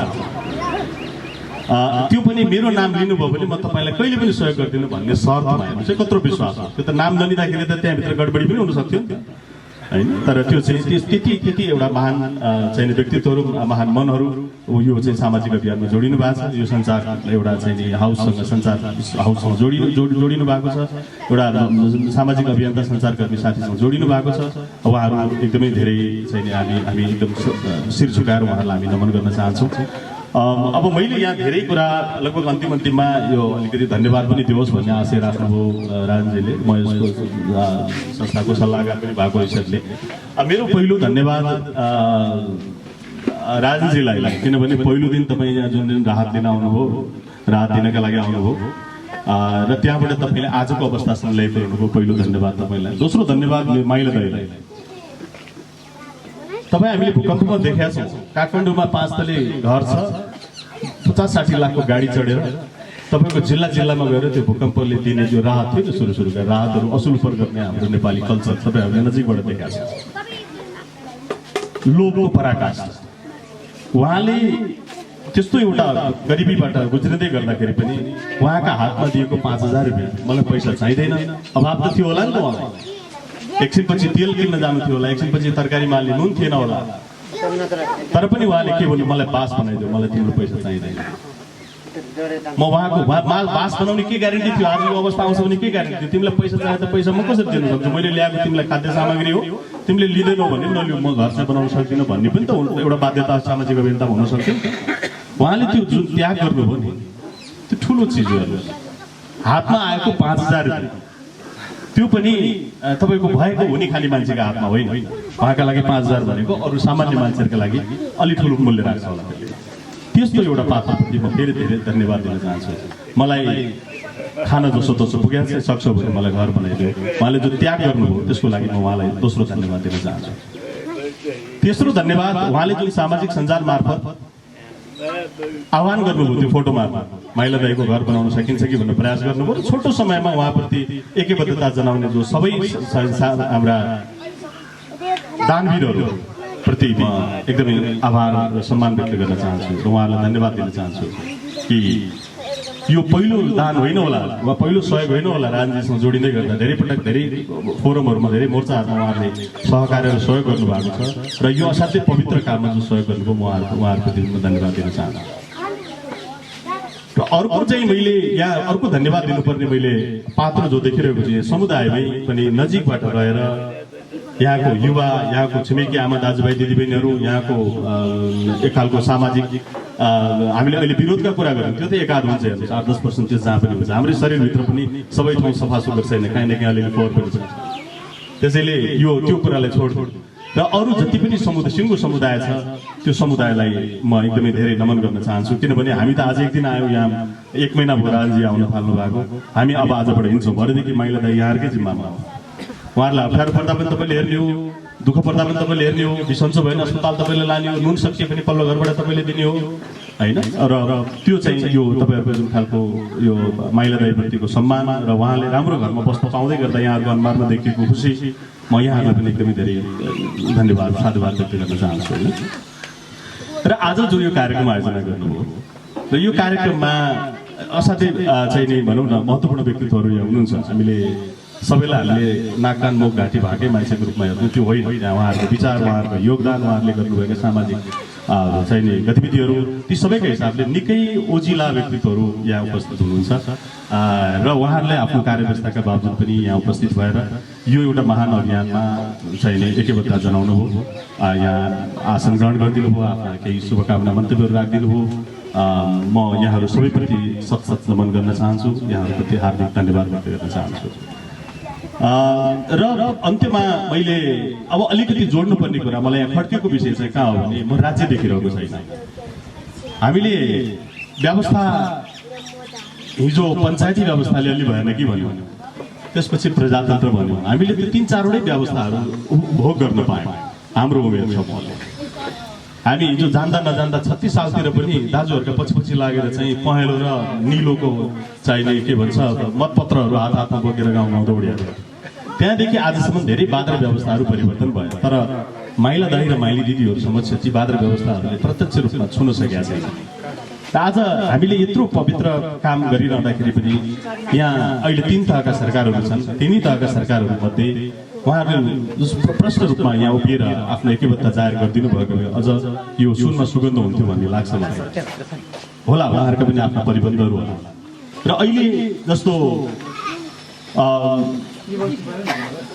पुनर्वास योजना हिजो राजा महेन्द्रको पालादेखि चल्दै आएको एउटा भूमिहीनहरूलाई जमिन दिने जो कुरा छ आज घर बनेको छ आज घरमा बस्न पाउनु भएको छ तर पनि जमिन उहाँको होइन हुन त हामीले हाम्रा नाममा कसैका नाममा पूर्जा छ भने त्यो जमिन हाम्रो होइन त्यो राज्यकै हो हामीले कर तिरेर हामीले चलाएको तर पनि कम्तीमा पनि एउटा चाहिँ नागरिकको भूमिमाथिको एउटा कम्तीमा वासस्थान खानका लागि खेतीपातीका लागि करेसाबारीका लागि थोरै जमिन सहितको एउटा वासस्थान होस् भन्ने खालको परिकल्पना हिजोदेखि भएको देखिन्छ लगभग 7-8वटा भविष्यता यो के भन्छ सुकुम्बासी आयोगहरू पनि गठन भयो बडो शक्तिशाली व्यक्तित्वहरूको चाहिँ नि नेतृत्वमा गजुरेल आयोगदेखि लिएर बडाल आयोगदेखि लिएर धेरैवटा आयोगहरू पनि गठन भयो तर अहिले पनि हेर्दाखेरि जमिन बाँड्ने क्रम जारी छ र यो भूमिहीनहरूको संख्या पनि बढ्दो छ र अहिले फेरि भर्खरै उच्चस्तरीय एउटा समिति गठन भएको छ र यसले पनि मलाई लाग्छ वास्तविक भूमिहीनहरूको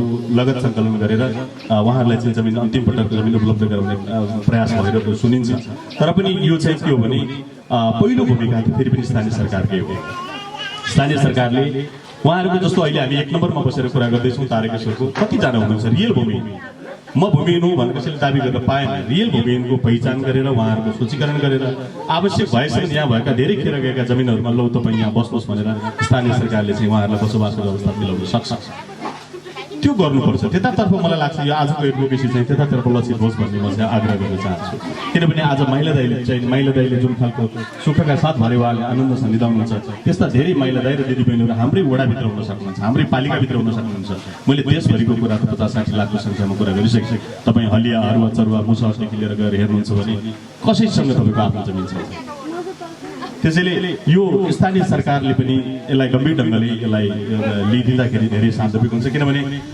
कलाकारहरू पत्रकारहरू सामाजिक अभियन्ताहरूले चाहिँ यस्ता खालका चाहिँ गरिब एक खालका मुखहरूको उद्धार गर्दै हिँड्ने र यसकै लागि गठन भएका यसकै लागि चाहिँ सरकारले स्थापना गरेका संरचनाहरू र त्यहाँका लिडरहरूले चाहिँ अगुवाहरूले त्यहाँका कार्यालयहरूले त्यहाँका निकायहरूले चाहिँ यसलाई अलिकति महत्त्व नदिने कुरा चाहिँ बडो यो विवादास्पद छ यस्तो कुराहरूमा जानु हुँदैन र हाम्रो पैरवी चाहिँ हामी सबैजनाको पैरवी चाहिँ मलाई लाग्छ स्थानीय सरकारसँग पनि हुनुपर्छ र भोलिका दिनमा उहाँकोमा अहिले बिजुली कसै कहाँबाट ल्याएर बालिराख्नु भएको छ उहाँकोमा प्राधिकरण ल्याएर बिजुली जोड्छ कि जोड्दैन उहाँकोमा खानेपानीको लाइन यहाँ कहीँबाट गएको होला भोलि खानेपानी केले यहाँ लाइन जोडिदिन्छ कि जोडिदिँदैन होइन कानुनी रूपमा हामीले चाहिँ उहाँलाई अब पूर्जावाल भएको मात्रै मान्छे नेपाली हो भनेर हेर्ने हो भने यसलाई समाजवादी व्यवस्था नभनौँ होइन त्यसैले हाम्रो चाहिँ आजको यो जुन एउटा घर नभएको महिला दाइलाई घर दिलाउने सवालमा जुन खालको छलफल हुँदै गर्दा मैले एक खालको राष्ट्रिय सिनेरियो दिमागमा आइरहेको छ निकै ठुलो यो चाहिँ एडभोकेसी हुनसक्छ यो चाहिँ यसको लागि चाहिँ म राजेलाई फेरि पनि धन्यवाद दिन चाहन्छु अर्को मैले अहिले अन्तिममा चाहिने जस्तो राजेले केही स्रोतहरू आएर पेश गर्नुभयो त्यो चाहिँ थोरै पैसा अलिकति अपुग जस्तो देखिन्छ नि केही थपियो त्यो थपिएको मध्ये कतिपय दाइको भरे नुन किन्ने पैसा हुन्छ त्यो उहाँको कतिमा पैसा परेको पैसा हामीले दाबी नगर्नु होइन त्यो चाहिँ उहाँको पर्सनल भयो होला र हामी नपुग जो स्रोतहरू छ त्यो स्रोत चाहिँ अब कति जति नपुग होला 2,63,389बाट 3,22,395 गरेर जति अमाउन्ट हुन आउँछ त्यो अमाउन्ट चाहिँ अब बुलन्द मिडिया आफैले यसलाई चाहिँ काहीँ न काहीँबाट म्यानेज गर्नु ठिक होइन यो चाहिँ हामी आफै यसमा बिहो जस्तो आज यहाँबाट सुनेर जाँदै गर्दाखेरि चाहिँ फेरि पनि उहाँहरू चाहिँ खालको अभावमा रहनुभयो भनेर हामी सबैले यसमा चाहिँ अब धेरै चिन्ता नगरौँ यो चाहिँ बुलन्द मिडियाले चाहिँ यसलाई चाहिँ रिकभर गर्छ म यो कुरा चाहिँ यहाँ आग्रह गर्न चाहन्छु र मैले फेरि पनि आज यो महत्त्वपूर्ण अवसरमा हामीले साँच्चै भगवान् छन् कि छैनन् थाहा छैन हामी कसैले देखाएको छैन र जो वास्तविक रूपमा भगवान्को रूपमा जो दाताको रूपमा प्रकट हुनुभयो जो अगुवाको रूपमा प्रकट हुनुभयो जो हामी साक्षीको रूपमा प्रकट हुनुभयो म सम्पूर्ण भगवान्हरूप्रति म एकदम उहाँहरूलाई शिर झुकाएर नमन गर्न चाहन्छु र यस्ता खालका अभियानहरूमा भोलिका दिनहरूमा पनि एकपछि अर्को गर्दै जाउँ तपाईँले आज उद्घोष गर्नुभयो एक पवित्र कामबाट तपाईँ अर्कोमा जोडिसक्नु भएको छ तपाईँ चाहे 12 वर्षका आबोरीमा तपाईँले गरेको योगदानको कुरा होस् राजनीतिको चाहे चाहिँ तपाईँको यहाँ के भन्छ गरिमा पीडितको कुरा होस् चाहे हाम्रो महर्जन भाइको कुरा होस् क्यान्सर पीडित भाइको कुरा होस् चाहे अब अहिले चाहिँ माइल दाईको कुरा होस् होइन यसमा तपाईँ मात्रै हुनुहुन्छ तपाईँको सारथीको रूपमा मैले भरत सरलाई देख्दैछु हाम्रो हरिकृष्ण भाइलाई देख्दैछु हाम्रो लामिछाने भाइ हुनुहुन्छ होइन अनि लामा भाइ विजय लामा हुनुहुन्छ होइन जो खालको तपाईँले एउटा टिम बनाउनु भएको छ असाध्यै पवित्र टिम बनाएर हिँडिराख्नु भएको छ होइन त्यो पवित्र टिमहरूको बिचमा अझै धेरै पवित्र व्यक्तित्वहरू त्यो बाहिर हुन सक्नुहुन्छ उहाँहरूलाई पनि समेटेर लिएर जानुपर्छ तपाईँले त्यो तपाईँको एक खालको चाहिँ प्लस पोइन्टको रूपमा आउँछ होइन यहाँ चाहिँ त्यो हिसाबले भोलिका दिनहरूमा तपाईँ अगाडि बढ्नुहुनेछ र अहिले सानो हिसाबबाट हामीले जहाँबाट काम सुरु गरिरहेका छौँ जसरी तपाईँ हिजो बोर्डर पारी हुनुहुन्थ्यो र आज तपाईँ यहाँ आउने बित्तिकै केही न केही परिणामहरू देख्न थालेको छ हामी तपाईँबाट धेरै आशा गर्न चाहन्छौँ त्यो चाहिँ के भने हामी व्यक्तिगत रूपमा सबै हेर्नु चराचुरुङ्गी जीव पशु पक्षी सबै आफ्नो गतिमा हिँडिरहेकै छन् आफ्नै तन्द्रा छ हामी आम मानवहरू पनि तपाईँको मलाई लाग्छ 99% हामी आफ्नै तन्द्रामा दौडिरहेका छौँ तर कसैका लागि हिँड्ने मान्छे चाहिँ 1% मात्रै हुन्छ त्यो 1% भित्र तपाईँ पर्नुहुन्छ र तपाईँ जस्तै 1% भित्र पार्नका लागि तपाईँले प्रयत्न गर्नुहोस् अरू धेरै मनहरू तपाईँसँग सहकारी गर्न तयार छ र यति भन्दै मैले यो आजको माइला श्रेष्ठ दाईको घर हस्तान्तरण साँचो हस्तान्तरण गरौँ न साँचो हस्तान्तरण कार्यक्रममा अब उपस्थित हुनुभएका म यसको सल्लाहकारको हिसाबले उपस्थित हुनुभएका सम्पूर्णमा आभार व्यक्त गर्दै यो कार्यक्रमलाई सभापतिज्यूको आदेश अनुसार म यो कार्यक्रमलाई चाहिँ यहीँ समापन भएको अनुरोध गर्न चाहन्छु हस् धन्यवाद नमस्कार बुलंद बुलंद बुलंद आवाज बुलंद बुलंद बुलंद आवाज यो हो राष्ट्रको आभास यो हो मनको आवाज यो हो कार्यक्रम बुलंद आवाज बुलंद बुलंद बुलंद आवाज विथ राजा नेपाल